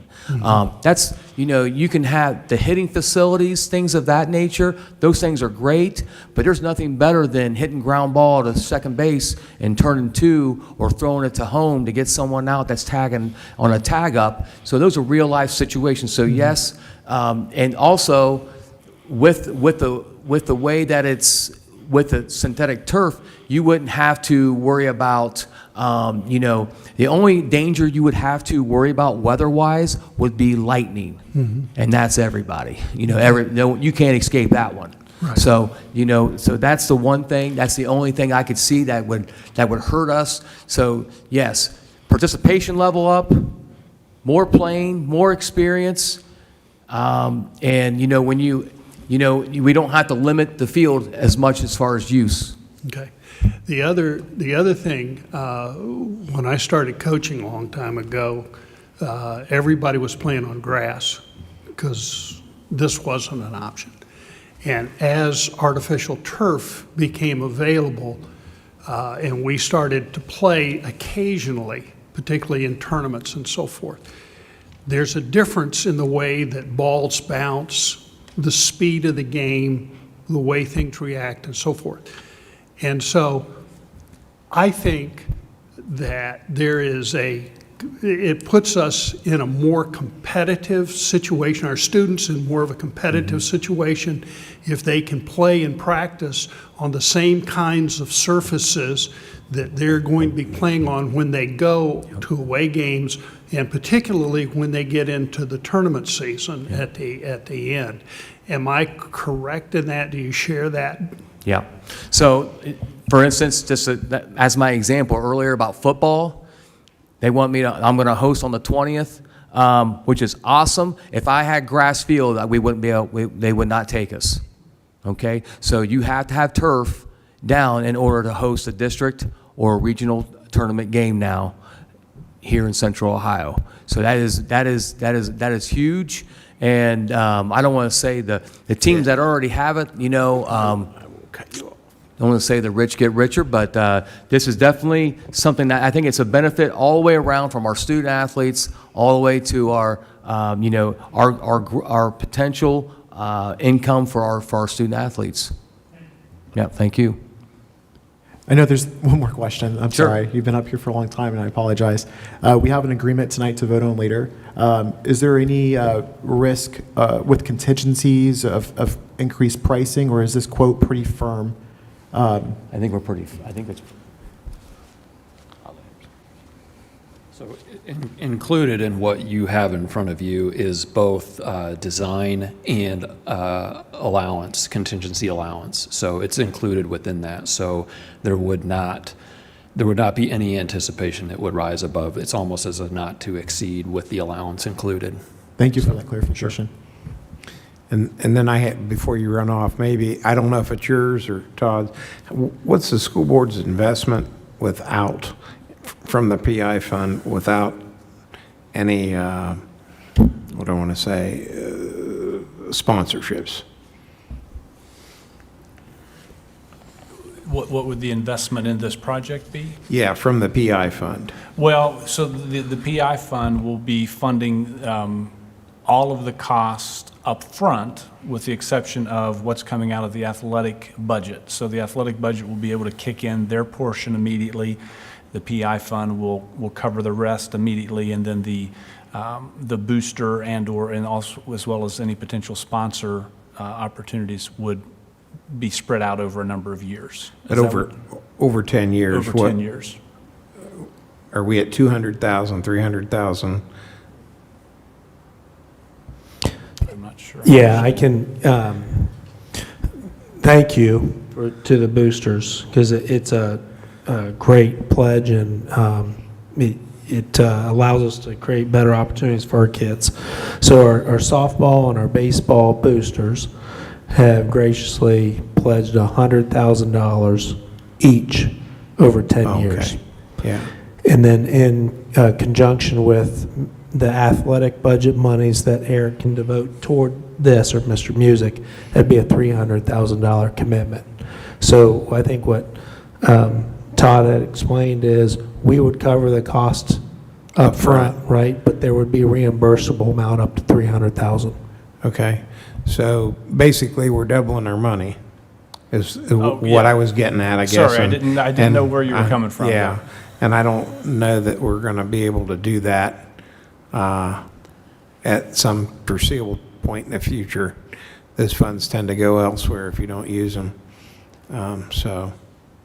If I could just, very quickly, I think as it was with Impact, I mean, this will happen sooner or later. I mean, it just will. I mean, it's just been normalized the same way as the field turfs have. And so the planets have kind of aligned a way they did not in 2020. And again, just thank you to you. I mean, they've really stepped up to make this happen. And for whatever reason, and there's no reason to get into it really, but the last couple of rounds we went at this, I think we're all speaking the same language now. I just don't know that we had this type of clarity with it before. So this really is a great time to strike on this. So. Great. Well, if that's it, thank you very much. Thank you.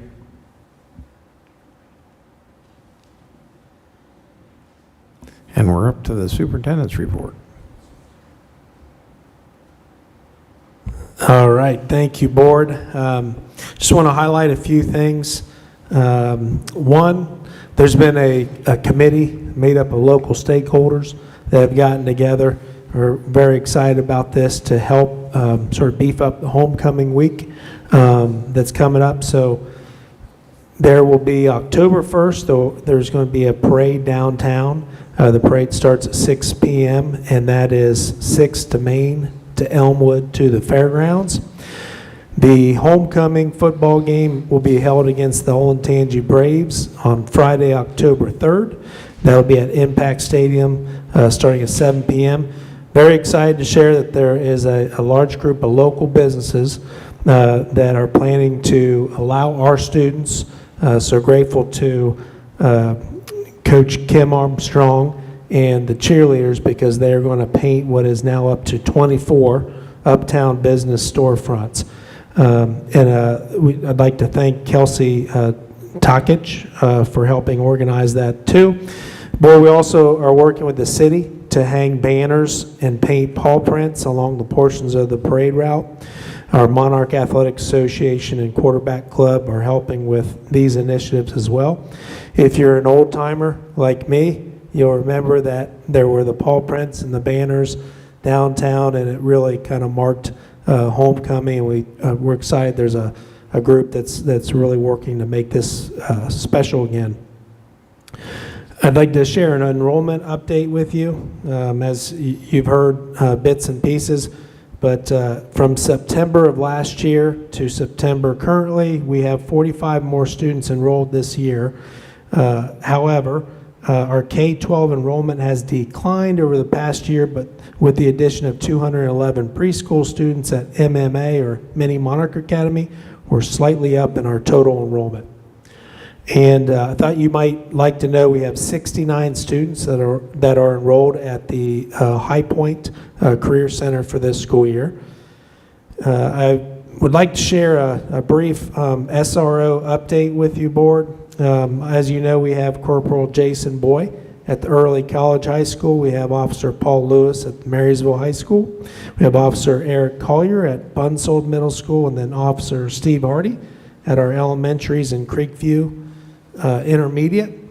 I also had asked our principals to kind of share some highlights of the SRO program thus far.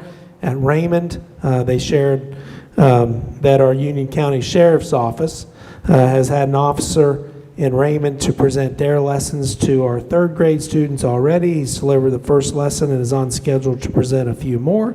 He's also on the schedule to present safety information to our first grade students soon. At Creekview, we're fortunate to have Officer Steve Hardy serving as our school resource officer this year. He's already made meaningful difference by providing our school community with peace of mind, serving as another advocate for students, and demonstrating strong commitment to safety and security. Officer Hardy is actively teaching the DARE program, directing traffic in the mornings and afternoons, and making positive connections with students. I can attest to that. I see Officer Hardy everywhere. Bunsold Middle School. Bunsold is so happy to have Officer Collier back. He's already connected with students, supporting safety drills and protocols, and creating great partnership between our district and the Marysville PD. And then Corporal Boy at the Early College High School has quickly become an integral part of the STEM Early College High School community. His return to the building this year was met with genuine excitement from students, which speaks to the strong, positive relationships he's built with them. Beyond his daily interactions, Corporal Boy works closely with the administrative team to support student safety and well-being. His presence provides reassurance to students, families, and staff, and his partnership with our team makes him a tremendous, valuable member of our school community. And board, this evening, under board action, you will have agreements between both the city for our schools within the city limits, and then also an agreement with the sheriff's office, which I'm excited that we have this potentially in place, that will serve Raymond Elementary. And I'd certainly like to take a moment just to thank the city council and our county commissioners, Chief Brooks, as well as Sheriff Justice, for partnering with our district to help make this happen. And if I may, I'd also like to highlight a community partnership. A few weeks ago, I had the pleasure of meeting with the Memorial Hospital CEO, Chip Hubbs. And every now and then, board, I'd like to kind of highlight some of these partnerships that help make our school community stronger. And our school has had a long-standing relationship with the Memorial Hospital, and one of these services that we partner on is the assignment of athletic trainers. We have 3 assigned to our district, and these folks help keep our student athletes healthy. They're able to return to the field or courts sooner following their injuries, and they also will assist us in helping our families connect to medical services that oftentimes would take a lot of time in order to facilitate getting those appointments. So this partnership is equivalent to approximately $300,000 a year, which is essentially a donation to the district. And so I just wanted to take a moment to share that we appreciate Memorial Hospital and many other businesses that partner with us to make our school community stronger. And then the last, I'd like to share with you that under the superintendent item seeking approval on the agenda, we are seeking approval of our attached HR resource items for the month. We have a listing of volunteers that we're asking you to approve. We always appreciate all the stakeholders that serve in this capacity and help us. And then we also have a listing of interns, student teachers, field placements to be approved. And then finally, I'm asking the board to approve the impracticality of transportation for the students listed regarding transportation to the alternative place of education provided. All right, thank you very much. Any questions? All right, we're on to the treasurer's report. Okay, for my report, I'm going to be presenting what I'm going to probably keep calling the 5-year forecast, because what I'm showing you is the 5-year forecast, but ODE now is requesting what's essentially a 4-year forecast. I think there's going to be more words. Usually this is mostly numbers. I've got a little more words in here than normal because there's there's more legislative change and legislative uncertainty than normal. So I'm not going to read through everything, but I did want to first off talk about the change to the requirements of the forecast. So what had always been a 5-year forecast is now a 4-year forecast. So what I'm submitting to the state will be a 4-year forecast. Basically, you're just going to lop off the 5th year of what you're going to see. They also changed the deadlines. What normally would have been a November 30th deadline has been bumped up to an October 15th deadline, which is why we're seeing this sooner. And also next year, that October 15th deadline is slated to bump up even sooner to August 31st. And then the May forecast would be changed to a February forecast.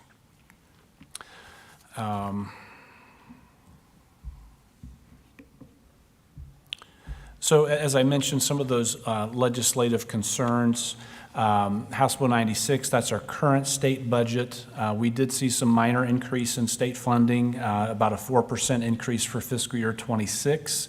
But unfortunately, we're going to see a 6% decrease in fiscal year 27 due to an increase in our local capacity. I'm going to talk about that a little more in an upcoming slide. There was a lot of back and forth as they approved that state budget. The governor vetoed 4 key provisions that would have been, had a very negative impact on school districts statewide, so we were thankful for that. But at the same time, there's a lot of uncertainty with this forecast and our real estate tax projections, because there are a lot of bills out there that could still have a significant impact on our real estate collections.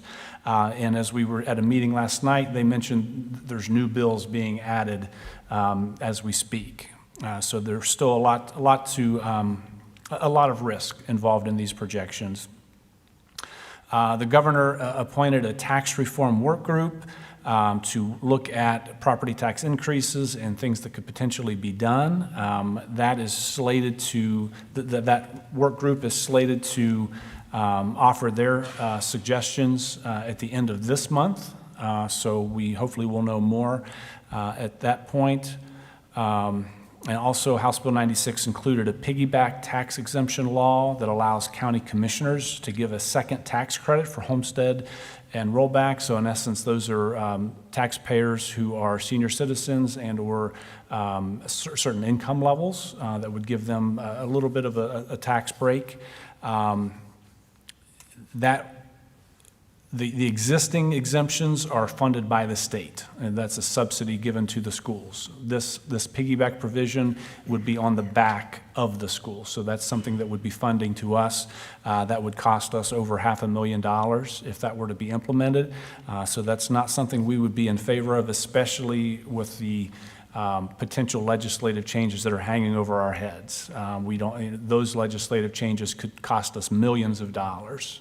So something like this would only exacerbate the issue if those other legislative changes were to come into play.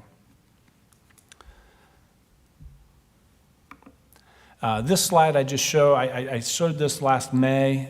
It kind of showed the legislative timeline, and I show it again just to show that it really doesn't mean much this time around. For this, more so than any time that I've been a school treasurer, that July 1st, approval of the budget really meant nothing, because the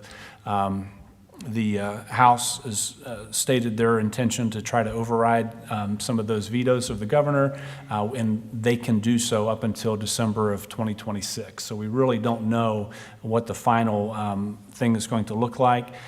So I put some information in here about some of those vetoes. The only thing that was officially vetoed so far by the House was the provision that allowed or that got rid of a lot of the levy types. And most important for us was that emergency levy that option would no longer exist. The Senate did not vote to veto that, so the veto is still in play. But again, that could change up until the end of 2026. I mentioned that there's a lot of pending legislation out there. One of those that they've talked about is what they've titled the Taxpayers Freedom Trilogy Act. Three provisions in there. One would eliminate continuing levies, one would basically eliminate inside millage, and the other would increase the approval margin for school district levies. All of these provisions would either significantly harm our revenues or make it more significantly harder to fund school district activities.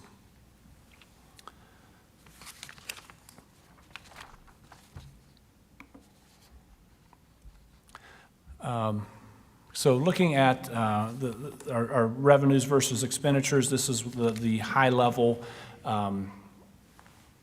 view of the five-year forecast that I always look at. Start with the good news. That green line there is our ending cash balance, and you can see there that it's a positive balance throughout the 5 years of the forecast, so that's a good thing. The red line represents expenditures, and the blue line represents revenues. So as you can see, throughout the 5 years of the forecast, expenditures exceed revenues. And I think sometimes when people see that, the simple question is, well, then why don't you just decrease your expenditures? That's obviously one way you could address that. But I would remind everyone that we have the second lowest expenditure per pupil in Central Ohio, and we're in the bottom 17% in the state. So as we've said many times, we have a revenue issue more so than an expenditure issue. To fix this operating deficit through expenditures only would in essence make it difficult to impossible to offer the same level of educational services that we're doing now, as well as being able to offer a similar level of service that other communities are offering in Central Ohio.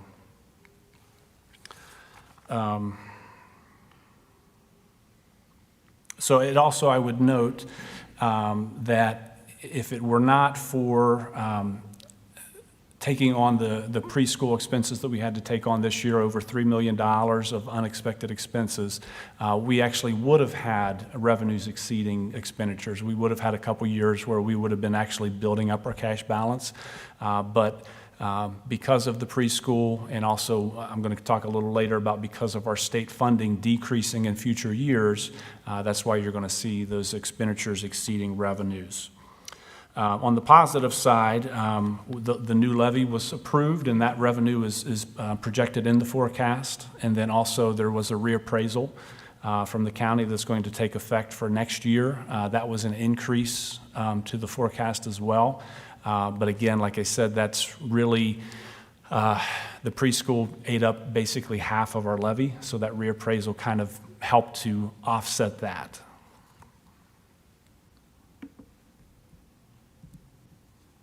Oops. Sorry, I'm trying to work with an Apple computer that doesn't like PowerPoint, so. So our cash balance policy, two provisions there. The first is having 1 month of expenditures maintained as an ending cash balance. As you can see, we meet that through fiscal year 29. Fiscal year 30 is the last year of the forecast, and in that year we would not meet that provision. And then that second provision is basically not having expenditures exceed revenues, and we're not going to meet that provision at any point in the forecast. And as you can see, the cash balance is dropping pretty quickly, but again, as we said, we're at least positive throughout the forecast. Looking at our revenues, so we're projected just over $72 million of revenues for fiscal year 26. I don't know which to look at because it's all small. There we go. So we're looking at about 60% of our revenues coming from local sources compared to about 40% from state. That's the widest gap that I've seen since I've been here, and I would assume probably ever. So you're seeing that tax burden more so onto our local taxpayers. And as I mentioned, that new levy is in there. One thing I would point out, and I've mentioned before, some people have heard concern that with that reappraisal, that the amount that they're going to be paying on that new levy is going to be a lot more than what we promised, and that's not the case because it's a fixed sum levy. Instead of that levy collecting at the 5.5 mills based on what the your property values would have been last year. Because of the new property values, it will collect at a lower millage. So most likely, it'll probably be around 4.3 mils. So again, because of the increased value, the millage will drop. You'll pay the same as what was previously discussed. I would note, as I've mentioned, last year was the end of our TPP reimbursement. We received $463,000, so that money will be no more. It'll be the last TPP money that we receive. House Bill 96, that's our state funding formula. We're on the formula for fiscal year 26, and we'll see an increase of about $900,000. It's worth noting that while the state fully implemented the formula in this biennial budget, they did not fully fund it. So they did not increase the cost inputs, so we're still getting funding based on what it cost to fund a teacher back in 2022. So we didn't get any increase to our funding provisions, but at the same time, we're getting the negative impact of they are taking into account the reappraisal of our property values. So as our incomes of our community goes up, as the property values go up, that makes the school district look richer relative to other school districts. That's something that's called local capacity. How much are you able to pay locally? That helps determine how much the state is going to give you. So because of that factor, we look wealthier as a district. The state's going to give us less money. The forecast assumes growth of 50 new students each year. That's conservative compared to our enrollment projections. The enrollment projections that we've had assume roughly it varies per year, but on an average, it's around 80. And those projections that we had previously were, again, they wouldn't be the same year after year, but at the end of those projections, they were pretty much right on. So I would expect them to be in the long term to be accurate again as well. So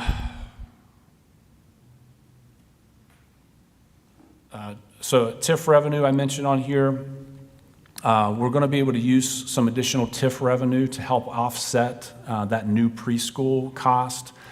So when we passed the no new millage permanent improvement levy back in 2018, we said we're going to because we're getting this additional PI money, we're going to take some of those TIF funds, $1.7 million, and we're going to put that into the general fund. And we've been doing that ever since. With this increased preschool expenditures, and also due to our TIF revenues increasing due to value increases and new businesses going into those TIF areas, we're able to take some additional money from the TIF and put towards those costs.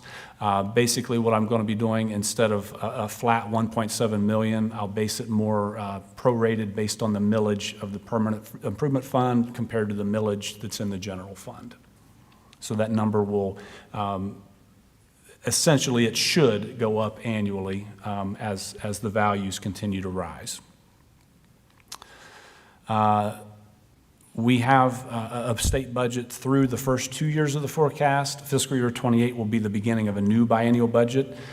We don't know what that means for state funding. What I've assumed in the forecast is basically flat funding, and you'll see why here in a second.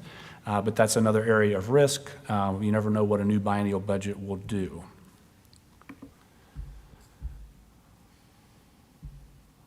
So this looks at our local versus state funding.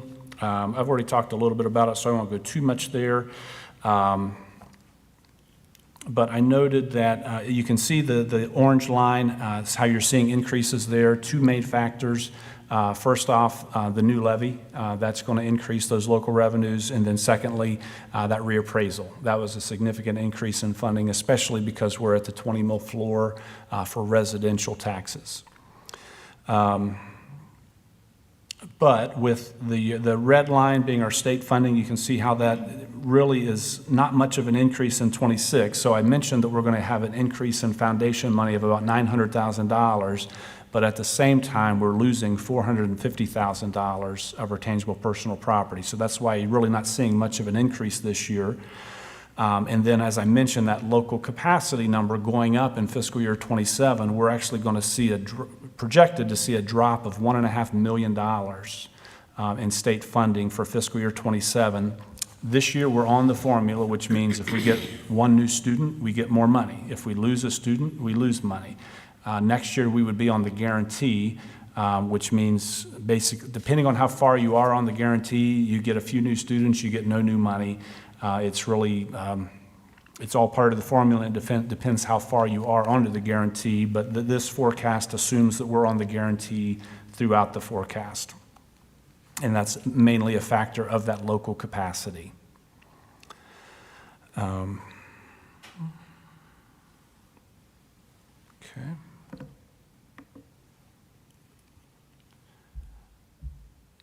I don't show this slide all the time, but it's worth bringing up, showing it again as a reminder. The tangible personal property taxes, what that used to do for our district. At one point, we were receiving almost $10 million annually. So losing that, well, one, part of that funding is part of what allowed us to stay off of the levy ballot for so long. But it also, now that it's fully gone, is part of why we do have a revenue problem in the district. And then also there's a lot of discussion of just across the state of property taxes, and property taxes are going up for our residential taxpayers, and people complaining about that. I mean, the first thing I would point out is that our residential property tax rate is one of the lowest in Central Ohio, so it is getting a pretty good bang for your buck living here compared to other areas of Central Ohio. But it's also worth noting that it's really state legislative changes that has created this issue. So it was a legislative change to make Ohio more attractive for businesses that got rid of that tangible personal property tax. So when that happened, basically the taxes that businesses were paying went down. So that money that had to be made up, it was made up on the backs of residential taxpayers. And then you also look at the tax incentives that the state lawmakers have put out there with TIFs and CRAs and enterprise zones. Again, those are ways that the state has made Ohio attractive to business owners and developers, but that's enriching developers on the backs of our local taxpayers and putting that tax burden on our residential taxpayers as opposed to on the businesses. And then we just posted something on our website that's it's called a property tax analysis that was done by an outside organization.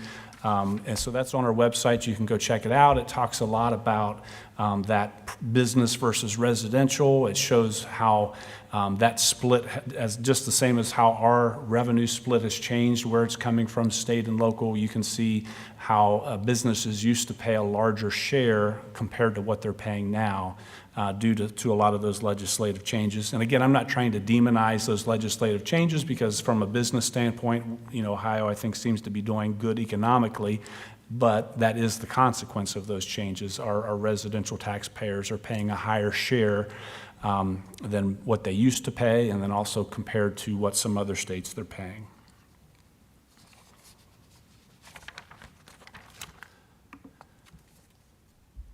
Looking at our property values, we don't have official 2025 property values yet, but we have estimates. We're estimating a 26.5% increase.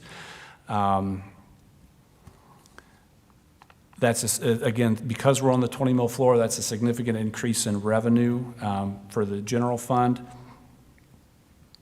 But what also I wanted to point out is we're also expecting the largest Class 2, that's commercial values, the largest Class 2 increase that we've ever seen in the district. And that's because of the reappraisal. So when I say it's because of the reappraisal, that means we're not talking about because a new business came in. That's the existing businesses and reappraising the value of those businesses. The reason for that is basically a change in process with the county, whereas instead of just looking at market values and based on, you know, how much is, just like for your house, how much would your house be worth if you sold it? Instead of looking at that, looking more at construction value, because after COVID, the prices of construction have skyrocketed. So looking more at those values has led to a projected 28% increase in our commercial values. That's a good thing for our community taxpayers, for our residential taxpayers. One, it will help with future levies. You've got a larger tax base overall, so you'd be able to ask for a smaller levy to get the same amount because of that larger commercial tax base. It doesn't move the needle as much on the revenue side for us right now because commercial is not on the 20 mil floor. You know, the residential values have gone up so fast, and that's why the residential was at the 20 mil floor, whereas the commercial was still around in the low 40s, like around 41 mils, so not anywhere near the 20 mil floor, but this reappraisal would probably bring them down to closer to 30 mils. So we don't get as much of a revenue impact from that, but again, it's a positive change overall for the district.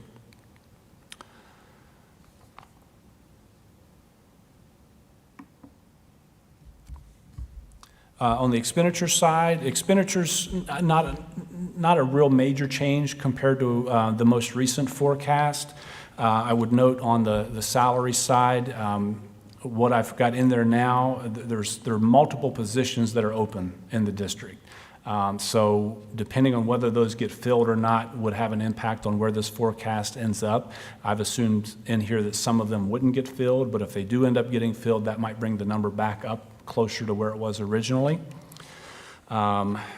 This forecast takes into account the negotiations that were approved in June of '25 with our classified and certified unions.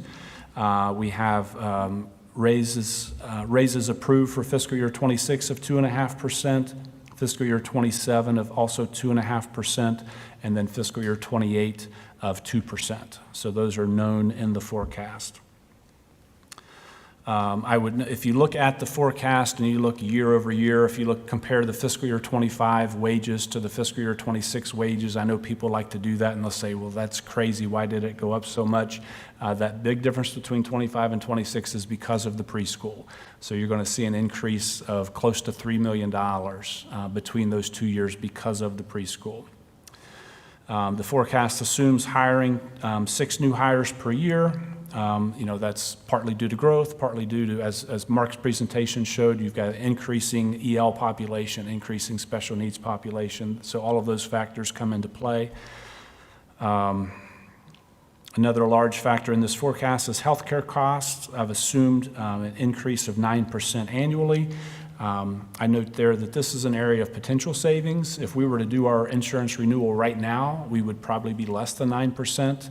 I've kept that assumption at 9% because it only takes 1 month to totally blow up your assumptions, but we're trending in a good direction. So hopefully when I give you an update in February, we'll come in a little less than that. And then on the purchase services side, SROs are added back into the forecast. As Zach mentioned earlier, there's 5 SROs for fiscal year '26, and then this forecast assumes in fiscal year '27 we've added in the additional 5 SROs, which would then have an SRO at every building in the district.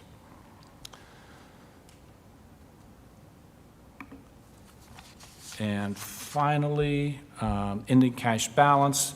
The GFOA, Government Finance Officers Association, their benchmark is 60 days true cash on hand. So that's 60 days of expenditures on hand. Our board policy is a little more conservative at 30 days. As you can see, we meet our school policy through fiscal year '29, and I think we can see fiscal year '28, we just barely meet that just barely under that GFOA benchmark of 60 days. It's the first time I've had to take off glasses to read the forecast, so I can tell I've been here for a while. So that's all I have, if there's any questions. Wow. Anybody? Okay. Thank you for the presentation. It was long and it's 8 p.m. I was trying to wear everybody out. So. Which is a perfect time for a financial analysis update. I do want to ask, so I know you said we're on the 20 mil floor. How does that, or where was that reflected? Or how does that impact your revenues, being on the 20 mil floor? And then, I guess, let me just stop there for that question. So being on the 20 mil floor, and I guess I'll partly compare that to when you're not on the 20 mil floor. So when you're not on the 20 mil floor, when values go up due to reappraisal or due to a triennial update, the millage comes down. So your real estate taxes aren't affected nearly as much. You don't see a significant increase. The only increase you're going to get is on our inside millage, that 4.7 inside mills from the county. Once you hit the 20 mil floor, you can't go any lower. Millage can't be adjusted further down. So it's basically a dollar for dollar I don't want to say dollar for dollar, but if you get a 3% increase in values, then you're going to see a 3% increase in revenues. And again, one of the biggest risks in this forecast is the idea that there's potential legislation out there. One of the potential solutions to reducing property taxes is reducing the 20 mil floor. That's why I say there's a lot. Usually I try to give a conservative forecast. This one could be more of a best case scenario, because if one of those changes happens, if they drop that 20 mil floor down to say 17 mils, we're going to lose several $1 million. And quite frankly, the worst case scenario is that happens and you see a big decrease in our real estate taxes, but at the same time, because of that reappraisal, we're also seeing a decrease in our state funding. So if the legislature chooses to make a decrease like that hits our local funding, but then it does nothing to change the fact that at the same time as decreasing our state funding, it would, from an accounting term, I think you'd call it a double whammy. It would be catastrophic. Thank you. My next question is about the forecast is based on like the enrollment projections. I'm guessing, I noticed that it was 6 hires per year now. I know the last few years we've been talking about 4 hires per year. Is that because of the preschool addition, or what? The preschool addition didn't impact my future hires. The reason I increased it from the 4 was due to the number of aides that we end up having to hire because of the special education needs and the ELL population. We ended up hiring more classroom aides because of those. And with that, the supplemental cost, I know in the PDF there's like a breakdown. Do we get additional dollars for EL in the supplemental from the state revenue? Yes, we do. But not enough to really, does it help offset? I've not done a calculation of total cost compared to revenue, but it's a small amount of revenue. So it's certainly not covering the cost. Okay, thank you. Any other questions? Okay, we're on to the board president's report. I guess that's me. There's a little unknown fact here, and I'm just going to read this to you. Marysville schools are pleased to work with colleges and universities to place students and interns into our buildings as they work toward licensure in education-related fields. This includes, but is not limited to, social work interns, guidance internship, field experience, student teaching in a variety of classroom settings, including intervention classrooms, physical therapy, clinical therapy, speech language pathologists. We regularly place students from OSU Marion and OSU main campus. Others include Western Governors, Bowling Green, Liberty, Ohio Dominican, Ohio University, Franklin University, Kent State, Wright State, and Mount Vernon. To give you an idea of the numbers of these placements, in school year 22-23, we placed 20, 23-24, 22 placements, 24-25, 15, and 25-26, 15 placements. Our district's had a great success of hiring great student teachers or interns in the past, and we look to continue this process. And it kind of hits home for me. I was a student teacher here also. Maybe some people regret that, but in any case, I ended up here after 2 years teaching somewhere else. And our new ag teacher Recent hire also did his student teaching here as part of his teaching experience. So that's, I think that's a positive thing for our district. It brings in some new talent and gives some teachers a break, and not just teachers, but all those different areas.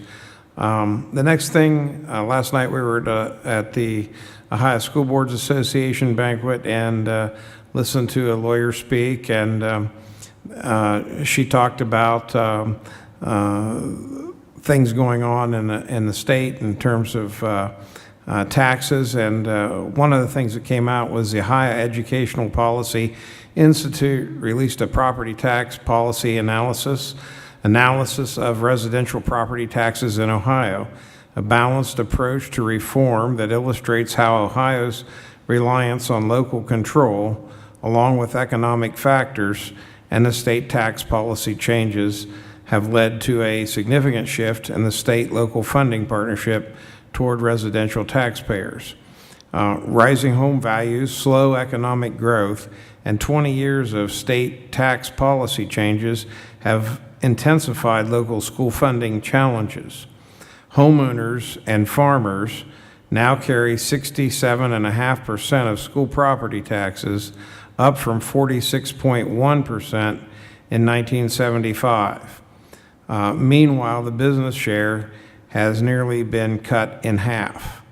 That was to promote the business, as Mr. Johnson indicated earlier. Cuts and eliminations of state taxes have reduced state support, forcing schools and local governments to raise property taxes, leaving Ohio with the 8th highest property tax rate in the nation. In contrast, the state's overall tax burden ranks 46th. So why does this matter? It means that this imbalance creates growing pressure on communities and limits how schools can fund essential services for students. And the one thing I would like to add to that report is that in the 70s, we passed House Bill 920, if I got that right, which basically rolled back the millage as your property values went up. But at that time, the legislatures were smart enough to say, if the millage rolls back to the 20 mil floor, that's the stopgap. That's where we don't ever want to be, but if it happens, it prevents school districts from going bankrupt. And so most of the districts in the state of Ohio are on the 20 mil floor or about to be on the 20 mil floor. And so the legislature's looking at removing what they put in to prevent school districts from going bankrupt. And we're going to suffer big time if that happens. So that's my 2 cents worth on that. And what's the next report here? Student Achievement Report. Mr. Gallagher gave us plenty of strengths for the district this evening and opportunities for growth. There's nothing new from OSBA. There's no September newsletter yet. Great, thank you. And legislative report. And I'm going to go along with that. We've gotten quite a bit of legislative updates already through Todd's presentation and also what you've shared. Legislature is currently not in session, but there are somewhere close to 50 bills being launched to address property tax reduction, which will directly impact school funding, ready to go. So get ready to rock and roll when they do start. And that's it. Any questions? Okay, I need a motion to approve the draft minutes from the last meeting. So moved. And a second. I'll second. Been probably moved and seconded. Any discussion? Seeing none, we'll not take a vote. Yes? Yes. Yes. Yes. Yes. And let's see here. And we need a motion to approve Superintendent Zach Howard's and Treasurer Tom Johnson's, in addition to current Board of Education President, as signers of the Marysville Exempted Village School District Board of Education for the Union County Farm Services Agency. So moved. Is there a second? Second. Been properly moved and seconded that we add Zach Howard and Todd Johnson as designated signatures for the Farm Services Agency. And I will explain that if I can. The Farm Services Agency is a federal program that doles out funds and checks up on farmers to make sure they're doing it the right way. And we have a farm program with the FFA, and the FFA makes money farming, and occasionally they're eligible for some funds, and sometimes they don't have very much more than 3 or 4 days to get a signature on a piece of paper. And I think being a farmer, I know what signatures need to be done, but I think that's a rarity for a board president. And I think the treasurer and superintendent probably have a closer handle or can get there quicker than the board president. So that's why we're adding these on. The federal government only recognizes those designees to sign. So that's why this is on here tonight. Any questions? All in favor? Yes. Yes. Yes. Yes. Yes. Then we need a recommendation to approve the financial forecast, the 4/5 year/forecast. So moved. Second. It's been properly moved and seconded. Is there any discussion? Please not. In that case, we'll take a vote. Yes. Yes. Yes. Yes. Yes. And then we need a motion to approve the resolution for bond refunding. So moved. And a second? Second. Been properly moved and seconded that we pass a motion to do bond refunding. Is there any discussion? I'll briefly give you a highlight, mainly due to recent interest rate decreases. We're in a good position to do a bond refunding. Kind of comparable to refinancing your house. Interest rates have changed. We can take advantage and save some money. We were looking at a potential 6% savings, close to $1.3 million, and that's basically money savings directly to our taxpayers. So that's good news. We've got a schedule. Really, the date you're probably most interested in is we would, if we approve this tonight, we would probably close and have our refunding done the beginning of beginning of December. Any questions? I have one question about the savings. Does that lower the effective rate for the bond? Like when you say savings, who is it saving money? Is it the district? Eventually, it would decrease the millage, which is decreasing the amount of taxes that our taxpayers are paying. That all depends on the timing of payments, though. So some of these payments are being paid off earlier, which is saving interest money. But by paying them off earlier, we're going to be collecting the same amount of taxes instead of decreasing them. So the millage decrease would be not immediate. Understood. Because we're paying those debts off sooner, some of them. Thank you. Any other questions? All right, we'll take a vote. Yes. Yes. Yes. Yes. Yes. And now we need a motion to approve Meta Solutions school bus bid resolution. We're not buying buses tonight. We're just joining the Meta consortium. So moved. Is there a second? I'll second. Been properly moved and seconded that we join the Meta Solutions, and we've done this about every year. So is there any discussion? Seeing none, oh, you have something? Go ahead. Sorry. Meta does provide bids for propane buses, is that correct? Because I think we went with a different vendor outside of Meta in the spring. We purchased that. No, that was also through It Meta. was through Meta? Yeah, That's so they all. do have propane, they also do vans. Okay, thank you. Great. All in favor? Yes. Yes. Yes. Yes? Yes. And next motion to approve Mott's contract for baseball and softball field improvements. So moved? Second. Is there any discussion? It's been properly moved and seconded that we've covered it, I think. Okay, let's take a vote. Yes? Yes. Yes. Yes. Yes.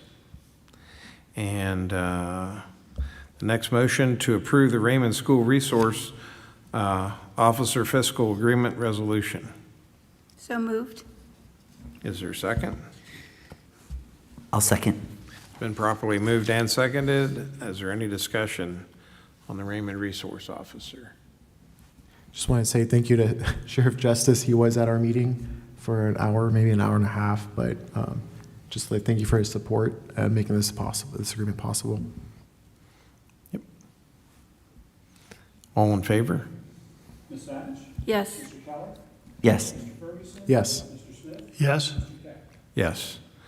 And now, same motion for the City of Marysville. Motion to approve the City of Marysville School Resource Officer Program Memorandum of Understanding. So moved. Second? Is there any discussion? Seeing none, we'll proceed to vote. Yes. Yes? Yes. Yes. Yes. And now we're down to the treasurer CFO items. Need a motion to approve all treasurer items listed above. So moved. I'll second. Any questions? I won't take up much time. I just would thank Okay. the boosters. There's multiple large donations in there from booster groups, so they're just, working and helping our students. So that's great. And then also a large donation from the county to help support our behavior specialists. Great. All right, well, all in favor? Yes. Yes. Yes. Yes? Yes. And now we're up to superintendent action items. Need a motion to approve all superintendent action items. So moved? Need a second? Second. Motion's been probably moved and seconded to approve all the superintendent action items. Is there any discussion? I think he's covered it earlier. All those in favor? Yes? Yes. Yes. Yes. Yes. And now we're to comments and questions from the board. Mr. Smith, let's start with you. Just thanks to the boosters. All of our booster organizations do an amazing job in supporting our students, and I'm really excited to see the end product and the changes to our facilities for our student athletes. Mr. Yeah, go ahead. It's been a good start to our school year. Thanks to all the staff and families and kids for that. Thank you to everyone that came to present today. There's a lot of information, and we appreciate you very much preparing information and being patient with all of our questions as we absorb all the data. Thank you to the baseball and softball boosters clubs for coming and being here today, and also expressing your commitment to your programs. The donations that Todd referenced, I'm extremely happy about. Union County Mental Health, $112,000 for behavioral analyst. Shriners Hospital, over $9,000 for special education equipment. Impact 60, $600 for school lunch donation. Richwood Bank on Memorial Hospital for school readiness, kindergarten preparation kits. Dollar General Literacy Foundation for $3,000 for a book grant.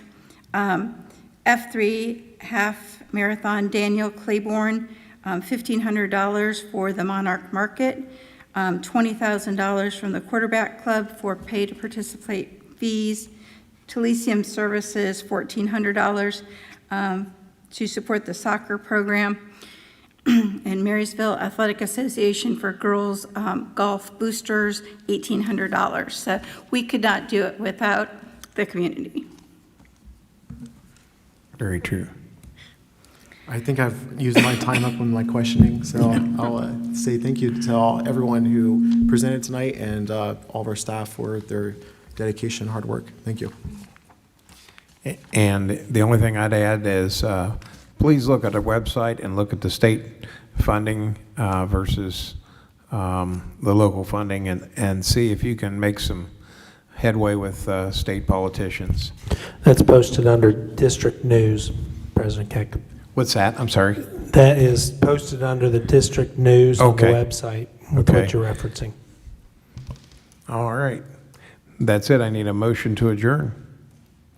So moved. Is there a second? Second. Being a privileged motion, we'll now take a vote. All those in favor?